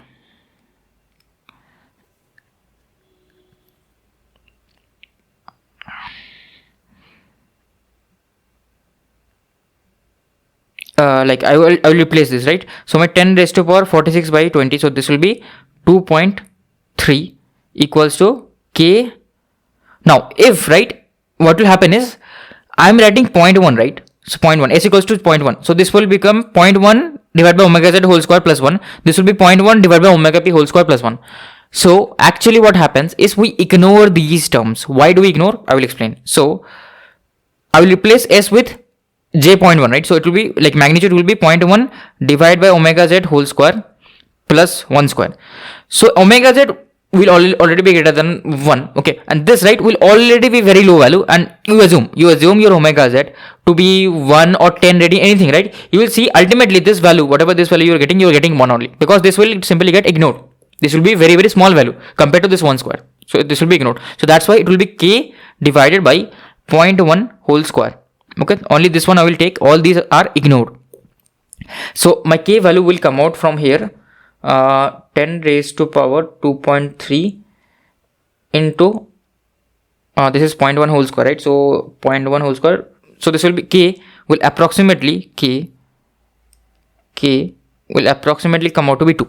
So k value is 2. Now what you have to compute? You have to compute other things, right? What are the other things? You have to compute this pole locations. Then only you will be able to comment about phase crossover frequency. Phase margin, right? So what is omega z location? So I observe from here to here how much did my magnitude reduced. So the change in, what is the change in magnitude? Change in magnitude is 46 minus 18. So it is 8 and 28. So the change in magnitude is 28. Change in magnitude is 28. So I know a simple formula, not a formula, I have derived this in my full course, how to write all these things down, that the slope of a straight line is equals to yb minus ya, that is change in the y-axis, divided by xb minus xa. In our case, slope is known to us, that is minus 40 dB per decade. So I will write here. So we'll calculate the omega p. So what is yb minus ya? Yb minus ya is simply this, right? 46 minus 18. So it will be yb minus ya is 46 minus 18. Sorry, final minus initial. Final is 18 dB and initial is 46 dB, right? Divided by, now this, right, is not linear scale. This is the log scale. If you remember on border plot, all this we learn. This is a linear scale. So initially the frequency was 0.1. So this will be log of omega z minus log of 0.1. All this I have explained in my full course, so I am not going too much in depth here. This is equal to, what is the slope in this whole region? In this whole region, what is the slope? In this whole region, slope is minus 40. So it will be minus 40. So this will come out to be 18 minus 46. So minus 28. Minus 28 divided by log of 10 omega z equals to minus 40. So out of this I will be able to calculate. So 28 divided by 40, 10 raised to power this, and this, right, divided by 10 will give me omega z. So my omega z actually comes out to be 0.5. Okay, omega z actually comes out to be 0.5. Omega z is 0.5 radian per second. What about the other poles? Okay, now I got my omega z. Now if I write the equation for this line, slope is minus 20 dB per decade. Initially my dB scale 18 dB, it was 18 dB. Now it reduced to 6 dB. How much did I reduced? I reduced to 12 dBs. I got reduced to 12 dBs. Now if you know a bit about one thing, if I got reduced to 12 dB, right, my frequency should get multiplied by 4 actually. If my my frequency should get multiplied by 4.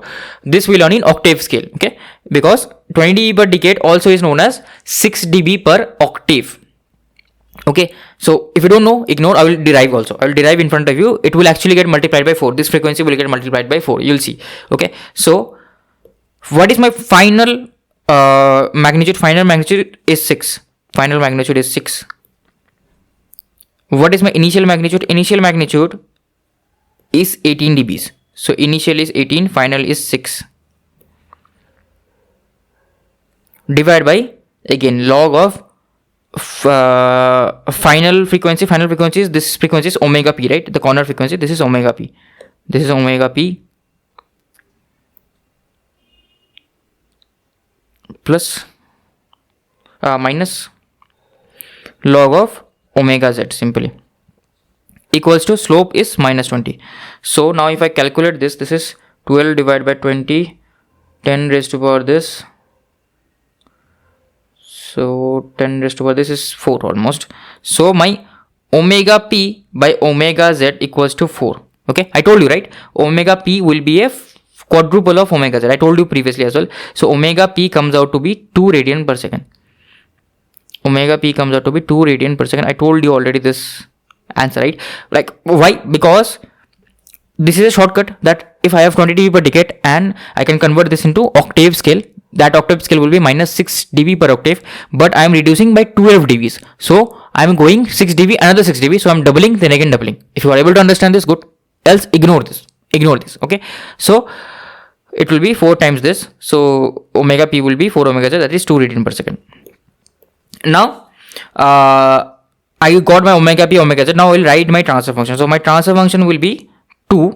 My g of s will be 2 into s divided by 0.5, that is 2s plus 1 divided by s square into s divided by 2 plus 1. This is my transfer function, and my g of j omega will be 2j omega plus 1 divided by minus of omega square j omega divided by 2 plus 1. Okay, so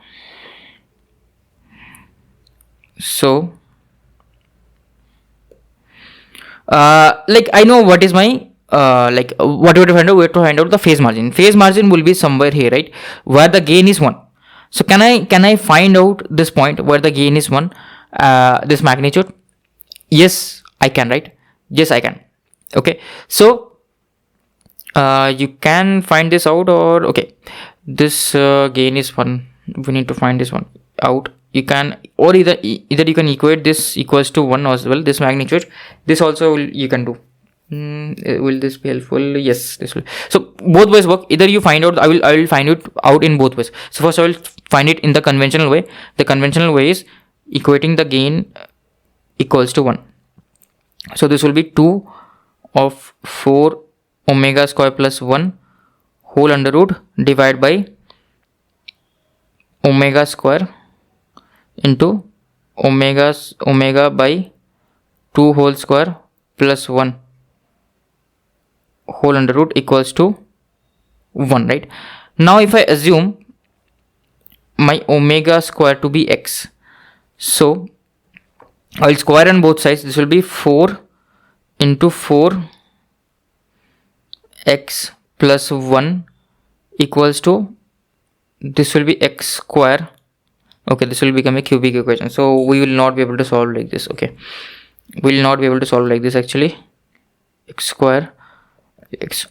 Okay, we will not solve it because this will become a cubic equation. If this becomes a cubic equation, we will not be able to solve it. I will just write cubic. So don't solve like this. Okay. So how will you solve? With the Bode plot, right? Bode plot will give me the frequency at which the gain is 1. 0 dB in dB scale means in decimal scale it is 1. So I will find out this omega gc. What will be my omega gc? So my omega gc, right? I know what is my final value. Final value is 0 dB. Initial value is 6 dB. Okay. Divide by initial frequency. What was the initial frequency here? Initial frequency here was simply 2. So it will simply be 4 radian per second. Sorry, this is minus 40 dB per decade, right? Okay. So it will not be exactly, okay, no, this will not be that like that. So, and my initial frequency is, sorry, my final frequency is omega gc, the frequency at which gain is 1, and my initial frequency is log of 2. Initial frequency was this, right? This was my initial frequency, omega p. Omega p was 2. So I am putting here 2 here. This, right, will be equals to my slope. So simply I am doing yb minus ya divided by xb minus xa. The slope is equals to minus 40 dB per decade. So from here, if I want to calculate, this will be 6 divided by 40, 10 raised to power this, and 2 multiplied by this. So omega gc from here, I hope you are understanding. I'm just using the equation of straight line again. Omega gc will come out to be 2.82 radian per second. 2.82 radian per second. So this is my omega gc. From the Bode plot only I am able to find out, because if I solve it normally, I will get a cubic equation which I will not be able to solve. Okay, so my omega gc, I get omega gc is equals to 2.82 radian per second. Now what we'll do, we'll find out the phase at this frequency. Omega equals to omega gc. So this value will be equals to, like, if I find out the phase, right, this will provide tan inverse 2 omega plus tan inverse 2 omega minus. Now how much will this provide? This minus sign will provide in itself a negative phase, right? This minus sign will provide in itself a negative phase. This minus sign can come at the top as well, doesn't matter. If it is at the bottom or the top, it doesn't matter. So this will provide a minus 180 degree sign. So minus 180 will also be here, right? Because minus sign provides a minus 1 has a phase of minus 180 degree, right? I hope you know all this. So now what will this provide? This will provide tan inverse omega by 2 minus tan inverse omega by 2. So phase margin, right, phase margin will be 180 plus angle of j omega at omega equals to omega gc. So this actually comes out to be tan inverse 2 omega divided by omega by 2. So 2 omega, right, 2 omega. So this will be 2 into omega into 2 tan inverse of this. This comes out to be 79.96 degrees, and 2.82 divided by 2,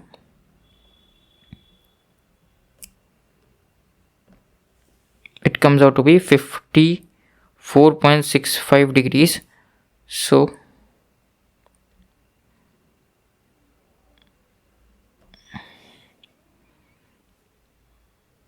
this will be 25.3 degrees. So this will be your answer of the question. 25.3 degrees will be your answer of the question. Let's solve this question. The Bode phase plot for a certain minimum phase transfer function is shown below. Okay, then the Bode gain plot will be corresponding Bode gain plot will be. How will you solve this?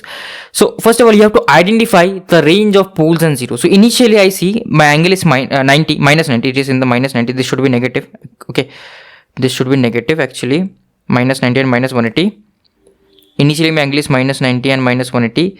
Not minus 180, sorry, minus 90. And after that it is constant for a while up until 0.1 radian per second. Okay, so it is constant and it is initially starting from minus 90. That means what? At omega equal to 0, at omega equals to 0, my phase of OLTF is minus 90. That means, of course, it is a type 1 system. That means I have a pole I have a single pole at the origin.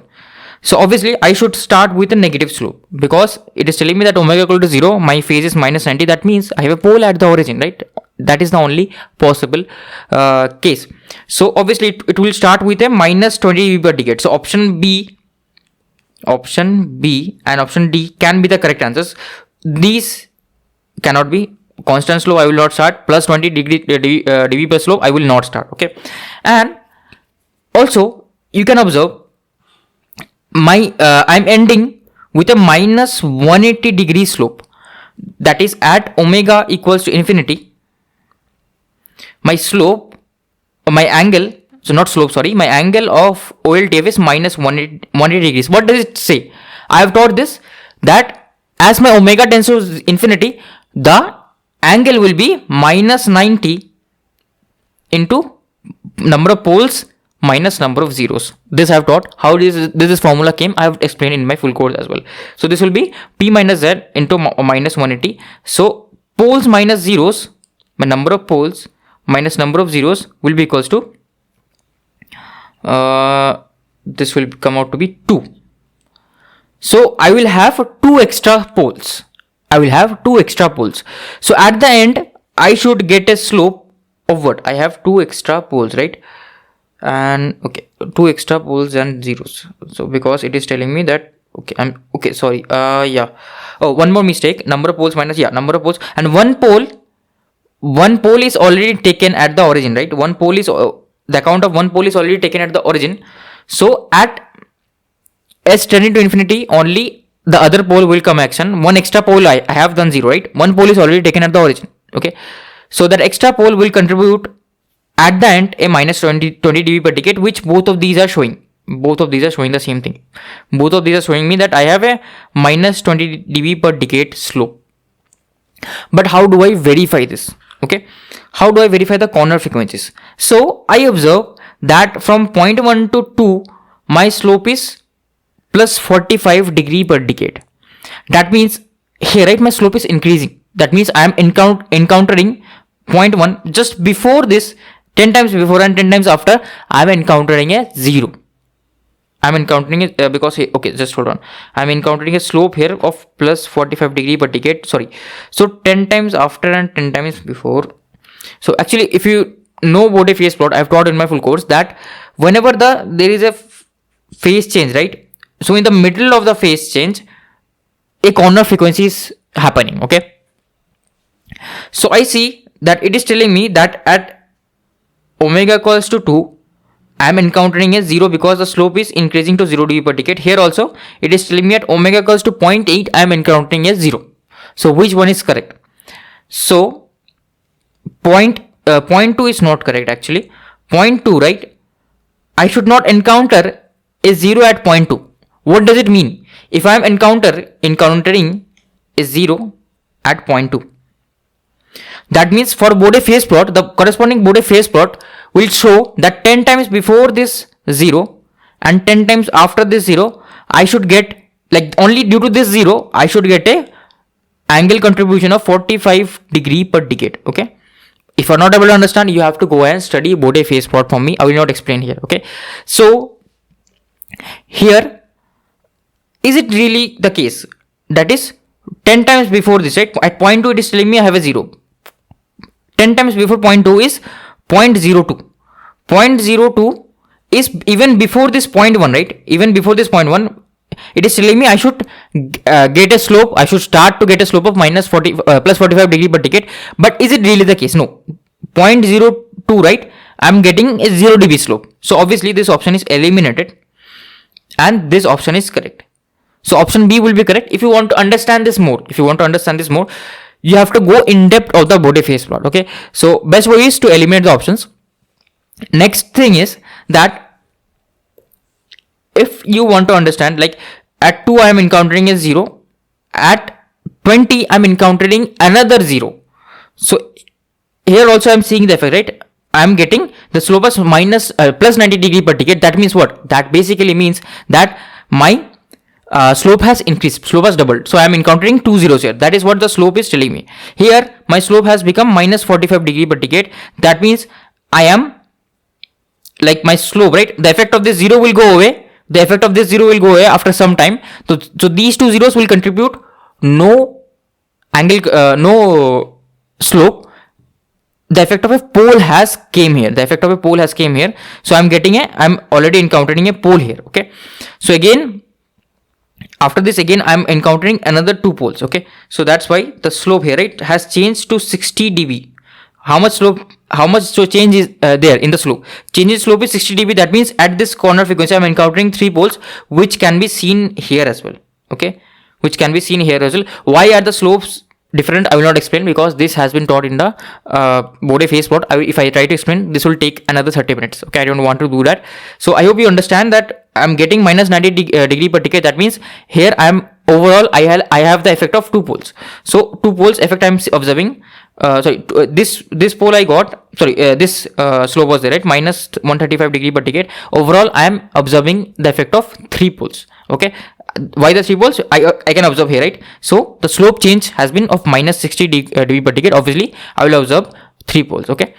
I hope you understood this point, and this point also you understood. So answer of this question will be option B. So pole minus Z is 2. So obviously at the end, right, at omega equals to infinity, I'm getting minus 180 degrees. That means I have 2 poles than zeros. 2 poles more than zeros. Overall, I have 2 poles more than zeros. That means my final slope, right, should be minus 40 dB per decade. Because after taking into effect all the poles and zeros, my final slope should be minus 40 dB per decade. Actually, there is a printing mistake. This should have been minus 40 dB per decade. Okay. This should have been minus 40 dB per decade.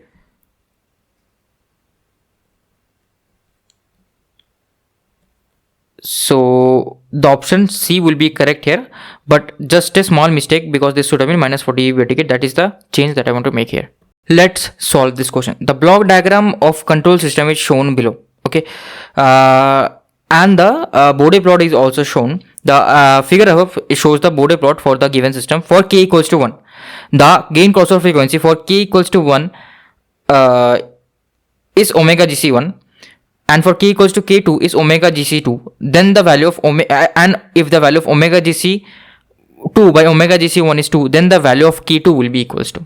Okay, so they have told us the value of k1 and omega gc1 is also not known. Okay, but I will be able to find out here, and they want us to find the value of k2. Okay, so what I know is what is omega gc1? From this graph, can I be able to find out? Yes, I can. So I observe I have 26 dBs here. So this will be how much? This will be basically 20 dBs. Why? Because the slope is minus 20 dB per decade. If the slope is minus 20 dB per decade, I have moved a decade. 0.1 to 1 is 10 times 0.1 is 1. So the value will reduce by 20 dBs. That is 6 dB. Okay. If you are able to understand, great. Else you simply apply this formula: YB minus YA divided by XB minus XA final minus initial equals to my slope. What is the slope? Slope is in final is X value. This value I wanted to find out minus initial value 26 divided by XB minus XA. Remember, this is in the log scale, right? Remember, omega is in the log scale. Final omega is omega, that is 1 log of 1 minus initial omega, it is log of 0.1, equals to what is the slope in this whole region? The slope in this whole region is minus 20 dB per decade. You solve this, you will find your value of X. Okay, so here if I am observing, here I am, and this is again minus 20 dB per decade. It is minus 20 dB per decade, right? And I need to reduce by 6 dBs. If I reduce by 6 dBs, my value will be 0. I want to get to 0 because that will give me the gain crossover frequency. So basically this, right, will be multiplied by 2. Why? Because minus 20 dB per decade is simply equivalent of minus 6 dB per octave. Octave means every double frequency, every frequency I double, in the dB scale I will reduce by 6 dB. If you again want to confirm this, please do go ahead. My final is 0, initial is 6 dB this time, divided by log of omega gc, because that is what I wanted to find out, minus log of initial omega is 1 equals to slope is minus 20 dB. You confirm, you will get your omega gc 1 to be 2 times this frequency. What is the 2 times? That is 4. So omega gc 1 will be 2 times 2, that will be 4 radian per second. Okay, so you got your omega gc 1, and now you will get your omega gc 2 as well, because omega gc 2 is simply 2 times omega gc 1. So omega gc 2 is 2 times omega gc 1. So it will be 2 times 4, it will be 8 radian per second. Okay, it will be 8 radian per second. So it is 8 radian per second. And what is my OLTF? OLTF is simply this, right? K into GS. What is GS? Now I actually need to derive the transfer function here. If I don't derive the transfer function, I won't be able to solve this. Okay, so I need to derive the transfer function. What is the transfer function? So the transfer function, this is K divided by initial gain. I will compute, just hold on. Like I will write here A, right? I will not write here K. It will be A. A is the DC gain of G of J omega, right? G of S. Okay, A divided by, this is what? This is, initially I have a slope of minus 20 dB per decade. So obviously it is a type 1 system. Then I have a slope of 0 dB per decade. That means I encountered a 0 here, S by 1 plus 1. Then I encounter a pole here, S by 2 plus 1. Okay, so this is my OLTF. And if I want to write the initial gain, right? Initial gain at 0.1, the gain is 26 dBs. So I can calculate the value of A. So A will be what? A, like if I want to compute the gain of G of J omega, what will happen is, if I put here 0.1, right? 0.1 J omega, this, right, will be ignored. All this will be ignored. You can verify. Only this will be remaining. So it will simply come out to be A by, I'll tell you, it will be omega square plus 1 by omega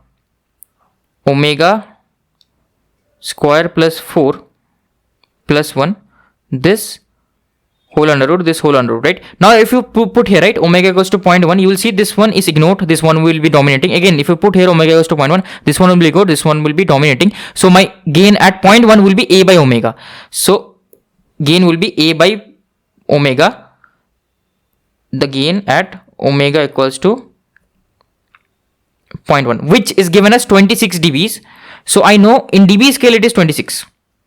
What is it equals to? It is equals to, in decimal scale, 20 log x, right? X will be the value in decimal scale. So x will come out to be 10 raised to power 1.3.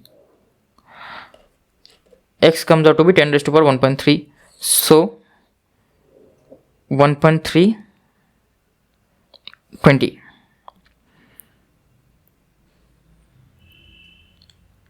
X will be 20.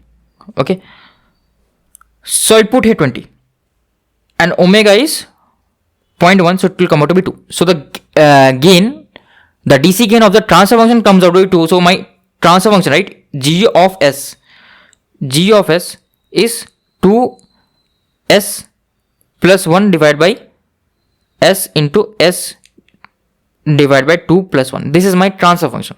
Now what do I need to find out? I need to find out what is my K2G of S. K2G of S will simply be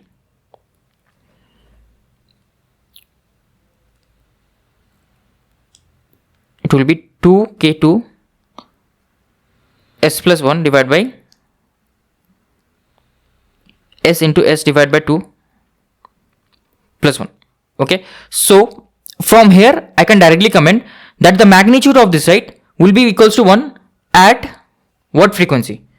At S equals to J omega GC2. That is given in the question, right? Omega GC2 is given in the question. For certain value of K2, omega GC2 is given. This will be equals to 1. So 2 into K2 into omega GC2 whole square plus 1 whole under root divided by omega GC2 into omega GC2 divided by 2 whole square plus 1 whole under root equals to 1. And I know what is the value of omega GC2. Omega GC2 from the previous result, I got 8 radian per second. So I will replace here 8 radian per second. So if I replace 2K2 into 8, that is 64 plus 1 whole under root divided by 8 into, this will be basically 8 divided by 2 whole square, that is 4 square, right? So this will be 16 plus 1 whole under root equals to 1. So we'll calculate this value, 65 divided by 17 whole under root and divide by 8 into 2 inverse. So it almost, your K2 almost comes out to be 2.04. Okay, or your K2 comes out to be 2. So this will be your answer for the question. Let's solve this question. The block diagram of a control system is shown below, and here, right, plus minus sign is there. The Bode magnitude plot of the OLTV is shown below. The OLTV is assumed to be a minimum phase system. Then which of the following statements is/are correct? Okay, the system is unstable for negative feedback and number of poles that drive on the 1. The system is stable for negative feedback, system is unstable for positive feedback, and so on. So obviously I have to recover the transfer function, and from there I can only discuss about the stability with the help of Routh stability criterion. Okay, so how do I recover the transfer function? I see initially my slope is minus 40 dB per decade. So obviously my type of the system type will be 2. At s equal to 0, I am getting 2 poles, so type will be 2. So I will have a square here. That is point 1. Point 2 is at omega equals to 1, I am encountering a 0 because the slope is increasing from minus 40 to minus 20 dB per decade. So obviously I will encounter a 0 here. It will be s divided by 1 plus 1. Again here I am encountering a pole because slope is again reducing from minus 20 to minus 40. So it will be s divided by 10 plus 1. Okay. So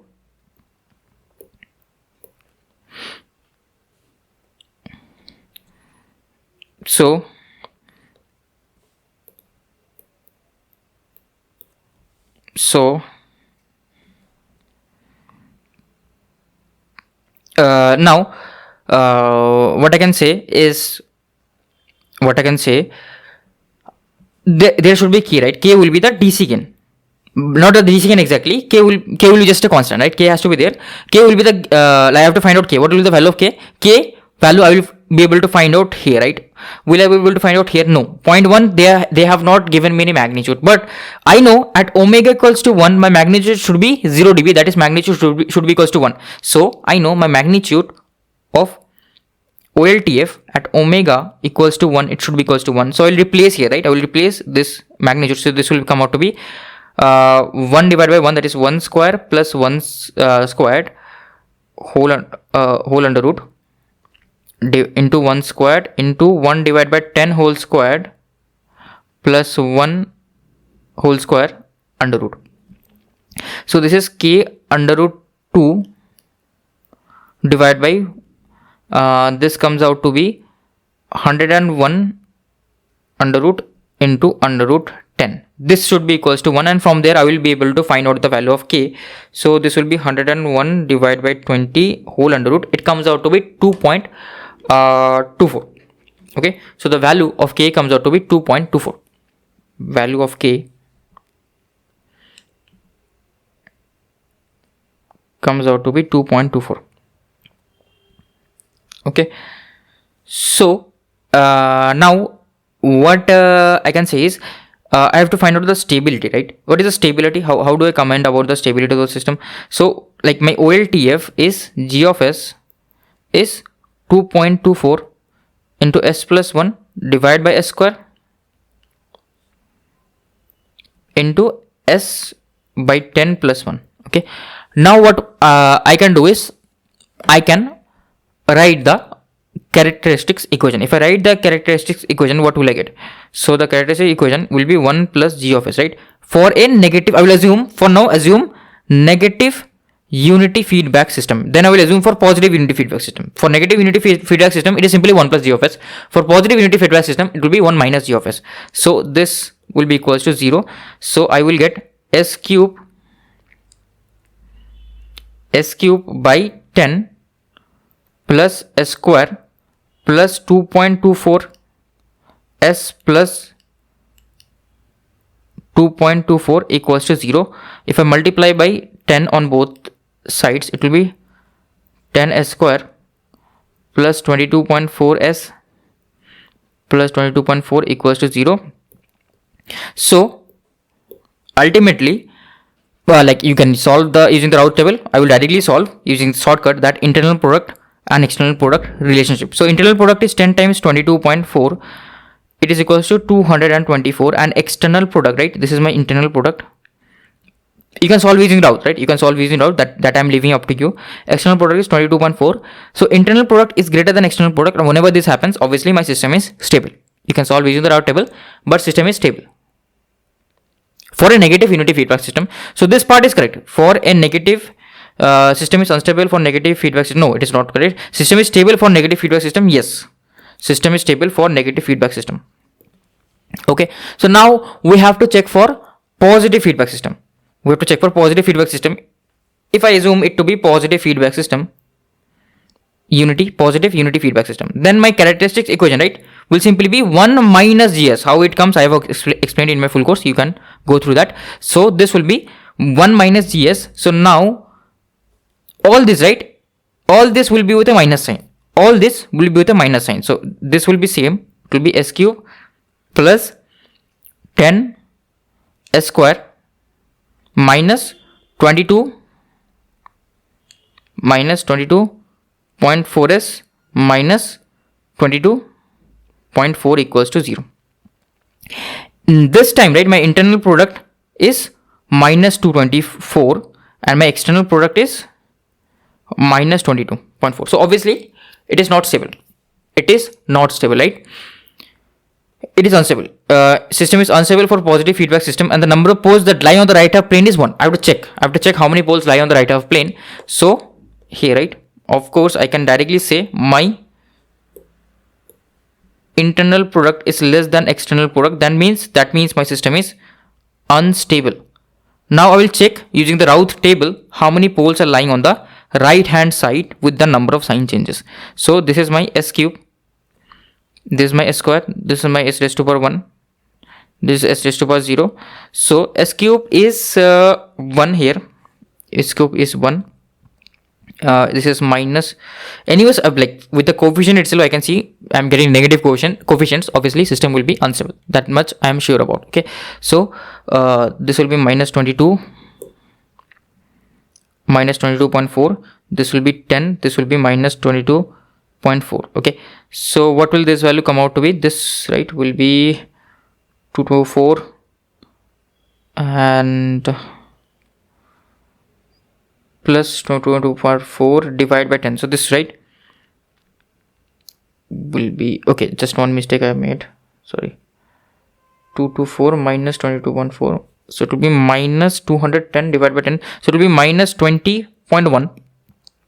What will be this value? This, right, here I have a 0, so automatically this value will come here. Okay, all these tricks I have taught in my Hurwitz's criterion course. Okay, so this, right, will come here directly. So how many sign changes I have? So I observe this is plus, this is plus, this is minus, then again minus. So number of sign changes is 1 sign change. So number of right half zeros will be 1 right half, sorry, not 0, I mean pole. Okay, one root will be right in the right half plane. So obviously it is correct. One pole will be at the right hand side, will lie on the right hand side. So option D is also correct for this question. So option B and D will be the answer for this question.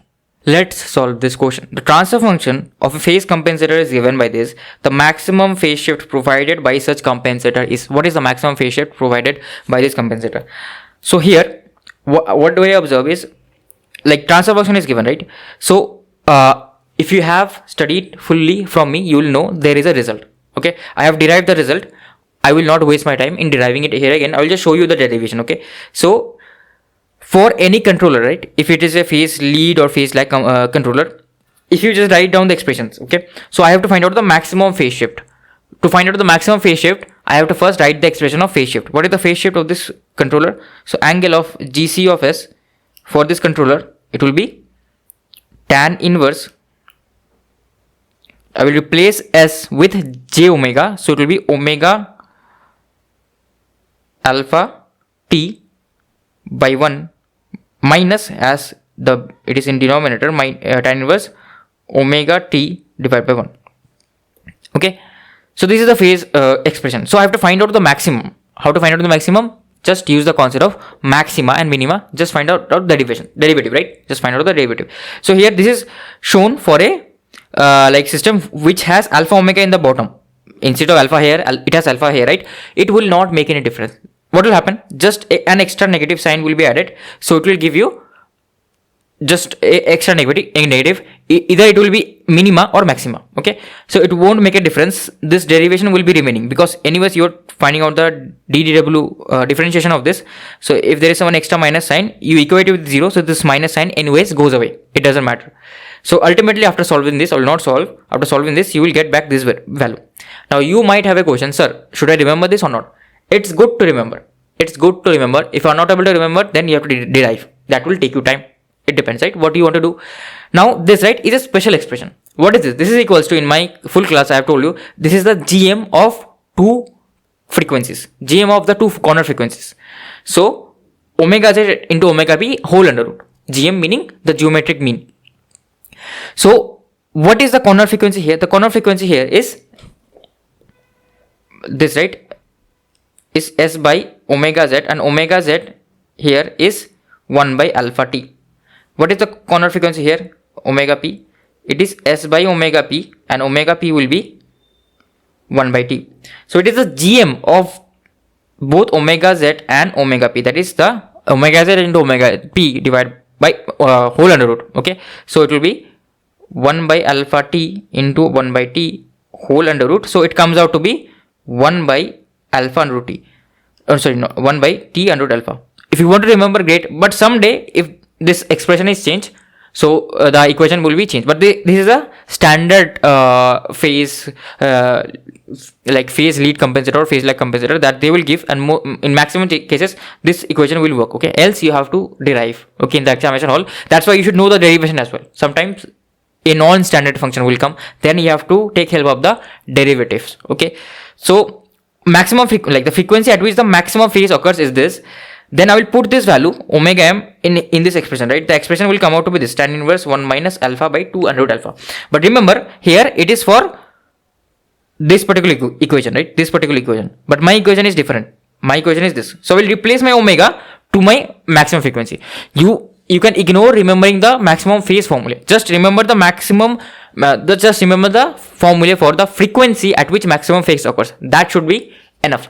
So from here I got to know the frequency at which maximum phase will occur, omega m, is 1 by t under root alpha. So I will replace it. I will replace in this equation. So if I replace in this equation, what do I get? So my phi, right, phi m will be equals to tan inverse omega alpha z.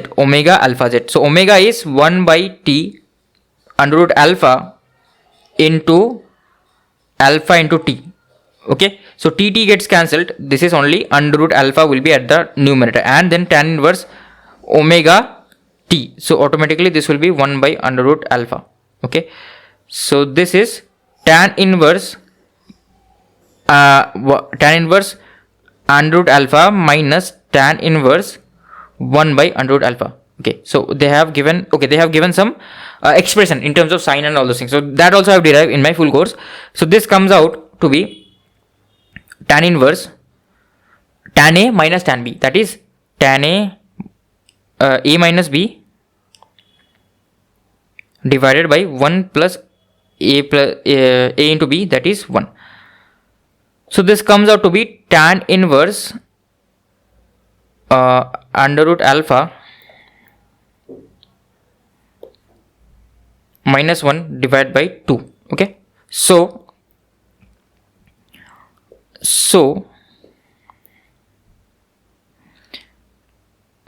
now what I can comment is that this is not present in my options. This is not present in my options.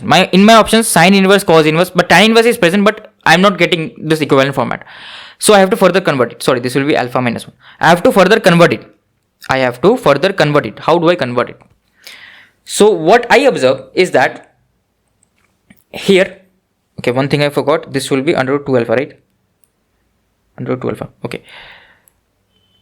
If you remember, this is what? This is just a, this value is what? This value is just an angle. This value is just an angle. This value is just an angle, right? Some theta angle, right? Correct? This is telling me what? Tan inverse of anything. What is tan theta? If you remember, tan theta in a triangle is height upon base, right? If you remember height upon base, that is altitude opposite upon the base. Okay, so this value is the opposite length of the triangle, right? And this value is the base of the triangle, 2 under root alpha. Okay, so from here can I derive the sine inverse and all those things?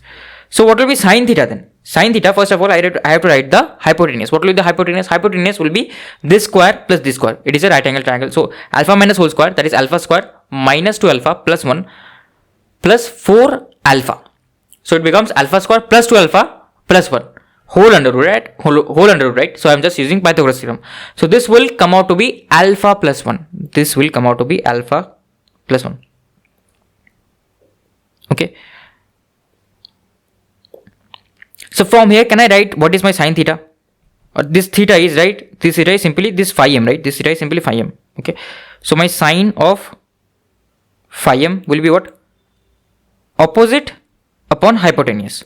Opposite is alpha minus 1, hypotenuse is alpha plus 1. So my phi m will be sine inverse alpha minus 1 divided by alpha plus 1. Okay, so here, right, I observe that option B is matching. So obviously option B will be the correct answer of this question. And sometimes, right, you will get confused. Why you will get confused? If you, I know you have seen this alpha is sometimes at the top, this alpha is sometimes at the bottom, and for that you have different formulas of the maximum phase angle. Okay, so my recommendation will be, forget that.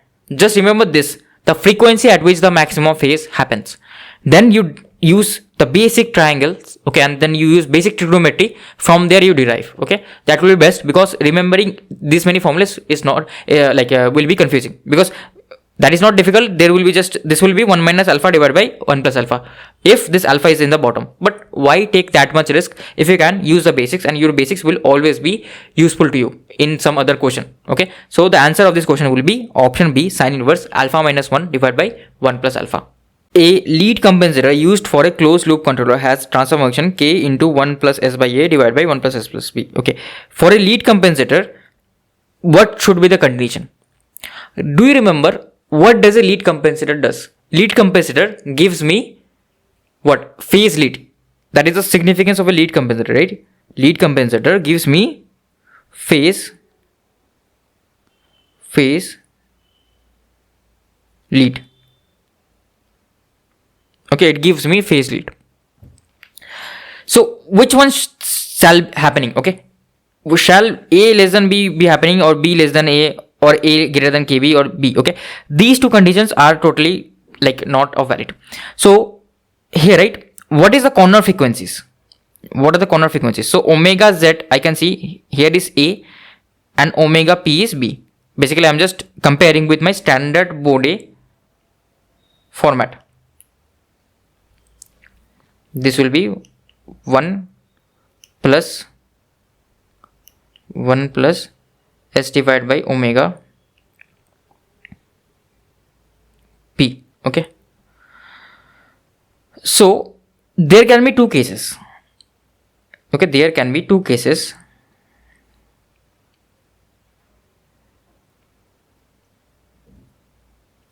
This is the magnitude of g omega. One case can be like this. Initially it is 0, then I'm encountering a 0, then I'm encountering a pole again. Okay, other case will be this one.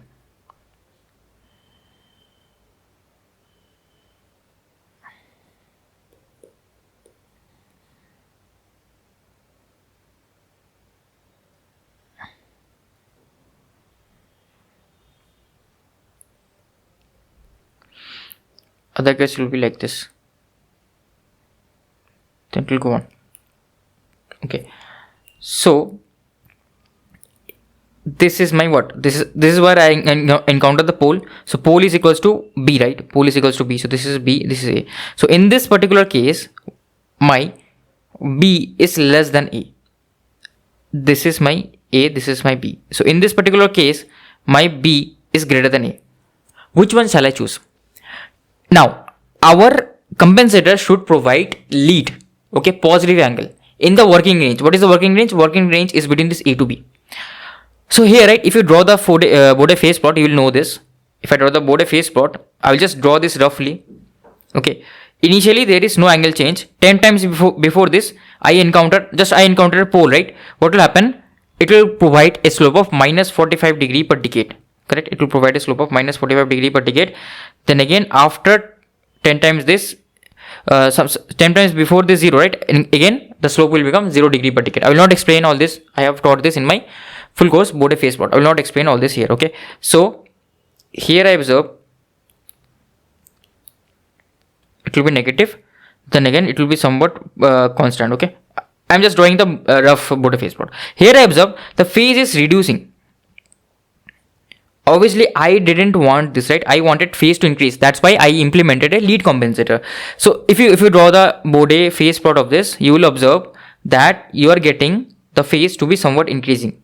The phase will be somewhat increased, then again it will be at level value. Okay, so phase here, phase increases. So obviously B has to be greater than A for phase to increase. That means it will be a phase lead compensator. That means B is greater than A. Option A will be the correct answer of this particular question. If you want to know more, you have to watch the full course. Let's solve this question. So we have this block diagram of a control system given. C of S, R of S is given, and the ratio is also given. The controller is given. They're telling me the phase lead provided by the controller at omega equals to 2 radian per second. What will be the phase lead provided by the controller at omega equals to 2 radian per second? So first of all, I have to find out the GC of S, right? Because the ratio of C by R is given. So from there, I will find out the GC of S. So if I just write this as a block diagram, correct? So it will be GC. So what is my OLTF? What is my OLTF? OLTF is GC of S times 4 divided by S into S plus 6. This is my OLTF. Okay, and what is my transfer function? Transfer function T of S will be GC of S. Okay, OLTF divided by 1 plus OLTF. It is a negative unity feedback system, correct? They are asking me they just want us to find the phase lead provided by the controller at omega equals to 2. What is the phase angle provided by this controller at omega equals to 2 radian per second? For that, I need to find out the GC of S. Okay, so this value will be equals to GC of S, 4 GC of S divided by S into S plus 6 plus 4 GC of S into S plus 6 will be equals to my transfer function. My transfer function is 4s plus 10 divided by S square plus 5s plus 10. Okay, so from here, what do you observe? Like, can I find out something? So what I will try to do, right? I will try to isolate my GC of S. If I try to isolate my GC of S, okay, so here okay, this is given right for, yeah. So now I will just isolate my, so I'll just write my GC of S. What will be my GC of S equals to, so this value, right? If I just take this on the right hand side and this on the left hand side, it will be S square plus 5s plus 10 divided by 4s plus 10. Okay, this is equals to S into S plus 6 divided by 4 GC. This 4 can be here only, present here only. GC of S plus 4 into S plus 6. So this, right, I can take on the left hand side. This if I take on the left hand side, so 4 I can take common. Finally, this will be S square plus 5s plus 10 minus this, right? This is equals to what? This is S square plus 6s. So at the top, I'm not making any mistake, just I wanted to check this 4 divided by this. Okay, GC of S gets cancelled. This is anyways this value. So here this is, okay, this is S into S plus 6, correct? Yes, S into S plus 6 should be here only. Okay, okay, I made a mistake. This should not be S into S plus 6, right? This should be simply 1. Okay, I made a mistake. This will be simply 1. Okay, so this will be 4s plus 10. Not 4s plus 10. Yeah, simply 4s minus 10. Okay, 4s minus 10. This divided by 4s plus 10 equals to S into S plus 6 divided by GC of S. Now from here I will get my values. So it will be equals to 4. So my GC of S will be equals to what? GC of S will be equals to 4s plus 10 into, this would be 4s plus 10, right? Yes, this would be 4s plus 10 into s into s plus 6 divided by s square plus s. Okay, so an extra s gets cancelled, so finally we are left with 4s plus 10 into s plus 6 divided by s plus 1. Okay, so this is your final controller transfer function. Don't forget there is a 4 as well, so this 4 will come here. There is a 4 as well, so just you have to do the calculations. That's it. You have to do the calculations. That is the difficult part. Now it's easy. Now you have to find out the phase lead provided by this controller at omega equals to 2 radian per second. Omega they have given us 2 radian per second. So here I will put omega equals to 2 radian per second. It will be simply, this will be equals to tan inverse 4 omega by 10 plus tan inverse omega by 6 minus tan inverse omega by 1. So this will be equals to like a tan inverse omega equals to 2. So this will be tan inverse 0.8 plus tan inverse 0.33. Okay, 0.33 minus tan inverse 2. Okay, so we'll just quickly calculate this value. This will be 0.8 tan inverse plus 0.33 tan inverse minus 2 tan inverse. So it comes out to be minus 6.51 degrees. Okay, it comes out to be minus 6.51 degrees. So your answer will be minus 6.51 degrees. This will be your answer of this particular question. Let's solve this question. Consider a unity feedback control system as shown in the figure below. Just hold it a second. I will check if this is recording. Yes. Then which of the following actions need to be undertaken simultaneously to decrease the rise time and increase the phase margin of the system?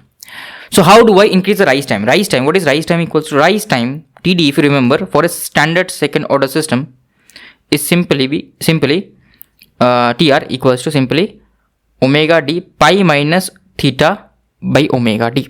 Okay, so rise time is this. Okay, what about the phase margin? What is phase like this, right?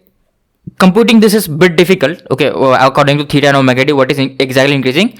Talking about this is difficult. Let's discuss about the phase margin for now. Phase margin is 180 plus angle of g of j omega, right? At omega equals to omega gc, that we already know. So basically it is angle. It is directly related with the angle. As the angle increases, the phase will reduce. Why? Because this is a first this will become a second order system where the number of poles will be more than number of zeros. I will talk about that. Okay, like they are giving me some solutions. First solution is increase the controller gain to a suitable value and add a controller pole near the origin. So basically I will add a transfer function gc of s which will have some kc and some pole, and they are telling me this pole should be nearer to the origin. This pole should be nearer to the origin to get the maximum effect. So if I add a controller, right, then what will be my open loop OLTF become? What will my OLTF become? So my OLTF, right, will be K by S. This is already there, right? K by S is already there, into Kc divided by S plus P plus 1. So previously my OLTF was only this. Previously my angle was only minus 90 because this was already contributing minus 90. Now I have added a pole nearer to the origin. So this also will contribute some angle. So my angle will further reduce. So my angle reduces. So now my angle is reducing. Angle of G of J omega will reduce. So if my angle is reducing, that means my phase margin will reduce. Do I want this? No. They are telling me which will help increase the phase margin. This reduces the phase margin. So obviously this option is eliminated. Okay. Now this, right, it is telling me increase the controller gain. So if I add a transfer function of controller which is constant, which is a proportional controller, that is simply Kc. If I add this, right, will it change the phase?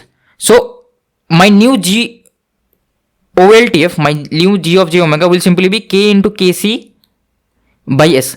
Did the phase change here? No. phase is again minus 90, which is same as the previous phase, right? So phase margin doesn't change. So phase margin is constant, and this also, right? Same. Phase margin is constant. In both these cases, phase margin is constant. In both these cases, phase margin is constant. So obviously this will not be the correct one. Option B will be correct. We'll see how this is correct. They tell me increase the controller gain suitably and add a controller 0 near a gain crossover frequency. Okay. So why is this important here? Gain crossover frequency, adding a controller pole. That much information is not that important. Just understand this. Now my new, right? What will be my GC of S? GC of S will be the controller gain times the 0. A 0 will be added. K into some random 0, like it is near the gain crossover frequency. The importance of that is there. I will not explain that because that will be a 30-minute topic. So I will not explain that right now. So now what will be my OLTF? OLTF will now be, this is Kc. So it will be K into Kc divided by S into S by omega GC plus 1. J omega plus 1. So now if you observe, now if you calculate the angle, right, this is producing some positive phase. This was providing some negative phase. So overall, my angle of J omega has increased. If the angle has increased, obviously the phase margin will also increase. So of course, option B will be correct. Now if you want to confirm with this, right, you can confirm with this formula. What is my theta? Theta is actually, my cos of theta is actually my zeta. If you remember this very well, and my omega d is omega n sine of theta. Okay, through this you can derive the expression. This right, if you want to write your second order transfer function. So your GC of S is this. So your G of S, what will be? Yeah, sorry, actually I made a mistake. Like just this app got crashed. So what I was explaining is my GC of S is this, right? GC of S is this, and my OLTF is this. So my transfer function, overall transfer function is 1 plus G of S equals to 0, like my characteristics equation. So my characteristic equation is this, right? So it will be 1 plus K into Kc into S by omega Z plus 1 divided by, this will also become S, okay, divided by S equal to 0. So ultimately number of poles and zeros will be same here. So this, right, will come out to be S into 1 plus K Kc divided by omega Z plus 1. Actually, right, there will not be any damping over here. This will become a first order system. So for a first order system, what is the rise time? For a first order system, what is the rise time? For a first order system, the rise time, right? Generally, the rise time is defined by like from 10% to 90%. Okay, what I remember, rise time is defined from 10% to 90%. So what is the time constant of this? Time constant, right? It is 1 plus S tau, right? Time constant will be 1 plus K Kc divided by omega Z. This is my time constant. Now obviously to reduce my rise time, my time constant should also reduce, right? It should settle faster. It should settle faster. So what we have to do, we have to reduce this controller gain Kc. We have to reduce this controller gain. Okay, they are increasing the controller gain. Actually, this will be wrong. This will not be increase the controller gain. Actually, the thing, right, the problem is this term, right, is Kc by omega Z. So totally depends where I am adding the 0. Wherever I will add the 0, according to that, my Kc will also be increase or decrease depending on that, right? So it totally depends. Suitably select a value of Kc according to the value of the gain, like frequency added, according to the 0 added, according to the location of the 0. Okay, so the answer should be B, but here you have to discuss the location of the 0, not increase. Suitably select the value of controller gain K according to the 0 introduced. Okay, so your T rise, this is for a second order system, but if I just add a simple 0, then I will get a first order system. I get a first order system, and rise time for a first order system is directly proportional to the time constant. So time constant, if time constant reduces, rise time will also reduce. So I have to make this lesser. Okay, I have to make this lesser. So here Option B will be the correct answer for this question. Let's solve this question. The unity feedback control system has a planned transfer function like this. A PID controller C of S is implemented to ensure that the steady state error due to a unit ramp input is 10%. Steady state error ES of S, ESS is 10%. Okay, 10% means it is simply 0.1. Okay, the value of Ki for the desired performance of the system. Okay, so what will be the expression of steady state error after this controller is being implemented? So if I implement this controller, right, my OLTF will be G of S. G of S is 10 by S plus 4 into Kp plus Ki by S plus Kd into S. Okay, this will be my OLTF. And like what I have to find out? I have to find out the steady state error. So steady state error expression, if you remember, it is simply R of S. Like at this point, what is the error? This is my steady state. This is my error signal, right? E of S. E of S is simply R of S. R of S is coming from the input. R of S is coming from the input, and the output C of S minus C of S. Okay. If I take the R of S common, C of S is T of S into R of S, the transfer function into the input. So this will be T of S. So my steady state error will be limit as S tends to 0, S R of S.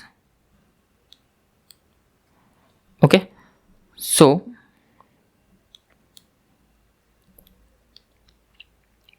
this I have to calculate. So T of S will be, T of S is what? T of S is OLTF plus 1 plus OLTF. Transfer function, closed loop transfer function. So if I want to compute this, right, it is a ramp input. So this will be limit as S tends to 0. They have not mentioned unit ramp input. So basically it is a ramp with slope 1. So S into 1 by S square. 1, this is OLTF divided by 1 plus OLTF, or what it becomes, it is 1 minus this, right? So 1 minus OLTF divided by 1 plus OLTF. So ultimately it becomes limit as S tends to 0, 1 by S, 1 by 1 plus OLTF. Okay, so OLTF is this. OLTF is this, right? So we'll write this expression. I will write this expression in the denominator, and I will add 1 obviously. So limit as S tending to 0, 1 by S of 1 plus this is 1 upon 1 plus this. Okay, so this, right, what will happen is ultimately this S can go inside. If this S goes inside, what will happen? Limit as S tending to 0. Like you can simplify whichever way you want. I am simplifying it. This will be S plus 10S divided by S plus 4. And if this S goes inside, okay, this S, right, this S will go inside here. This will be Kp times S plus Ki plus Kd S square. Okay, this is what my error function will become.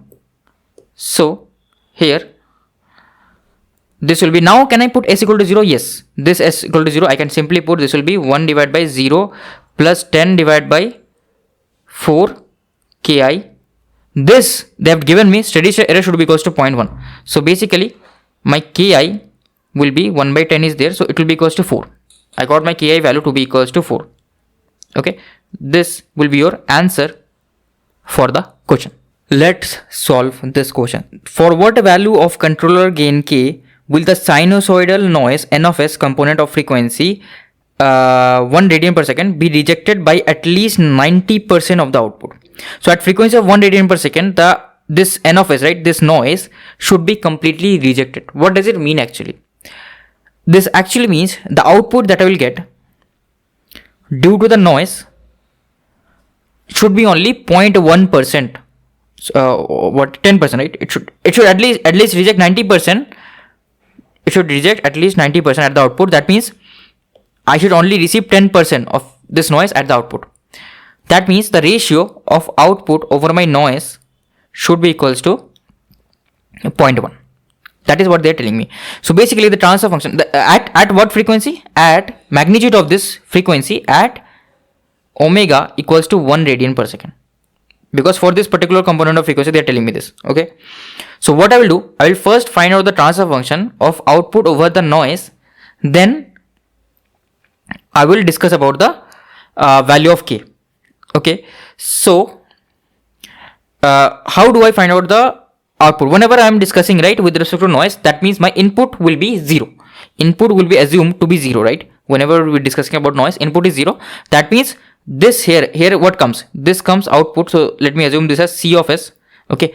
So here C of S is coming, N of S is getting added. So N minus C multiplied by this block should give me back C, right? Because this is C only. So basically my transfer function will be like, what will be my equation? N minus N of S minus C of S into this block should give me back my C of S. All this I have taught in my block diagram reduction techniques. K by S plus 1. K by S plus 1 equals to my C of S. So my N of S into K divided by S plus 1 equals to C of S. Can we, I'm just thinking of something. This will be S plus 1 plus this, right? S plus 1 plus K divided by S plus 1. So my C of S upon N of S comes out to be K divided by S plus 1 plus K. Okay, this is what my C of S upon N of S comes out to be. Now, at like this is my transfer function. This is my noise transfer function. So frequency response is N of T j omega is simply K divided by j omega 1 plus K. Okay, the magnitude of this transfer function is simply magnitude of T of j omega is K divided by omega square,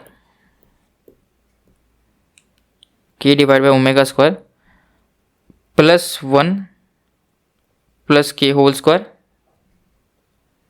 whole under root. Okay, so at omega equals to 1 radian per second, this should be equals to 0. At omega equals to 1 radian per second, this should be, sorry, not 0, this should be equals to magnitude of my T of N j omega should be equals to 0.1. So I will equate that, right? So it will be K divided by 1 square plus 1 plus K square plus 1 plus K whole square whole under root equals to 0.1. Okay, so if I square on both sides, this will be 100 K square equals to 1 plus K square plus 2K. So basically 99 K square minus 2K minus 2 equal to 0. So from here I can solve the value for the K, right? So K will be equals to minus B plus minus B square is 4 minus 4AC. So it will be 8 times 99 divided by 2A. 2A is 2 into 99. Okay, so I will just compute this value. But they are asking me what they are asking me. They are not asking me this. Okay, although I will calculate the roots. I will calculate the roots because roots are important. But what are they asking? I will discuss about that as well. So it is 8 into 99 plus 4 whole under root. So this will be 2. 2 is also ignorable. 2 plus minus 28.21 divided by 2 into 99. So if I add 2 and then if I subtract this 198, this will be one of the K value will be 0.1526 and this will be 28.21 plus 2 divided by 198. So this will be minus of 1.323. Okay, so K value is positive, negative here. So what are they asking? They are asking the range of K. They are asking the range of K. Range of K in this, in which what will happen? In which my noise will be rejected at least by 90%. At least by 90%. That means minimum value is 90%. It can be more than that, right? So it can be rejected 99%. So my gain should be less than or equals to 0.1, because I can reject whole 100%. If I reject whole 100%, then obviously transfer function will be 0. Gain at that frequency will be 0, because I'm rejecting all of the noise at that particular frequency. So this should be less than or equals to 0.1. So basically, if I draw the wavy curve I have taught in my full course. What are the roots? So basically, what is the equation? Equation, right? Can be written like this. It will be K minus 0.1526 into K plus 0.1323. Okay, this is my wavy curve. This has to be less than equal to 0. Like this second order equation, right, can be converted like this, because these two are factors. You can divide by 99 on both sides. You will see these two are the factors. Okay, so if I draw the wavy curve, the roots are at minus 0.1323 and plus 0.1526. So I see for K greater than 0.1323, obviously it will be positive. This will always be positive. This inequality will always be positive. And for K less than 1.1526 and greater than 0.23, okay, this will be negative. And then again, if K value is less than 0.1323, this will be positive. You can confirm this. Okay, you can confirm this. You can compute this, cross verify. You will get the same result. Okay, so this will be again positive. This will be negative. This will be positive. Okay, so which values of K are satisfying this inequality? I need this value to be negative. In which region is this equation negative? In this region between 0.5126 and minus 0.1323. Okay, so my valid region will be option C, between 1.323 and 0.1525. So obviously option C will be the correct region, for which I will reject at least 90% of the noise. That means 90% is the minimum. 100% I can reject. If I reject 100% of the noise, that means none of the noise is coming at the output. That means the transfer function of C of S by N of S will be 0, because none of the noise is coming at the output. If I'm giving some excitation at the input, at the noise signal, I'm not getting anything, because I'm rejecting everything.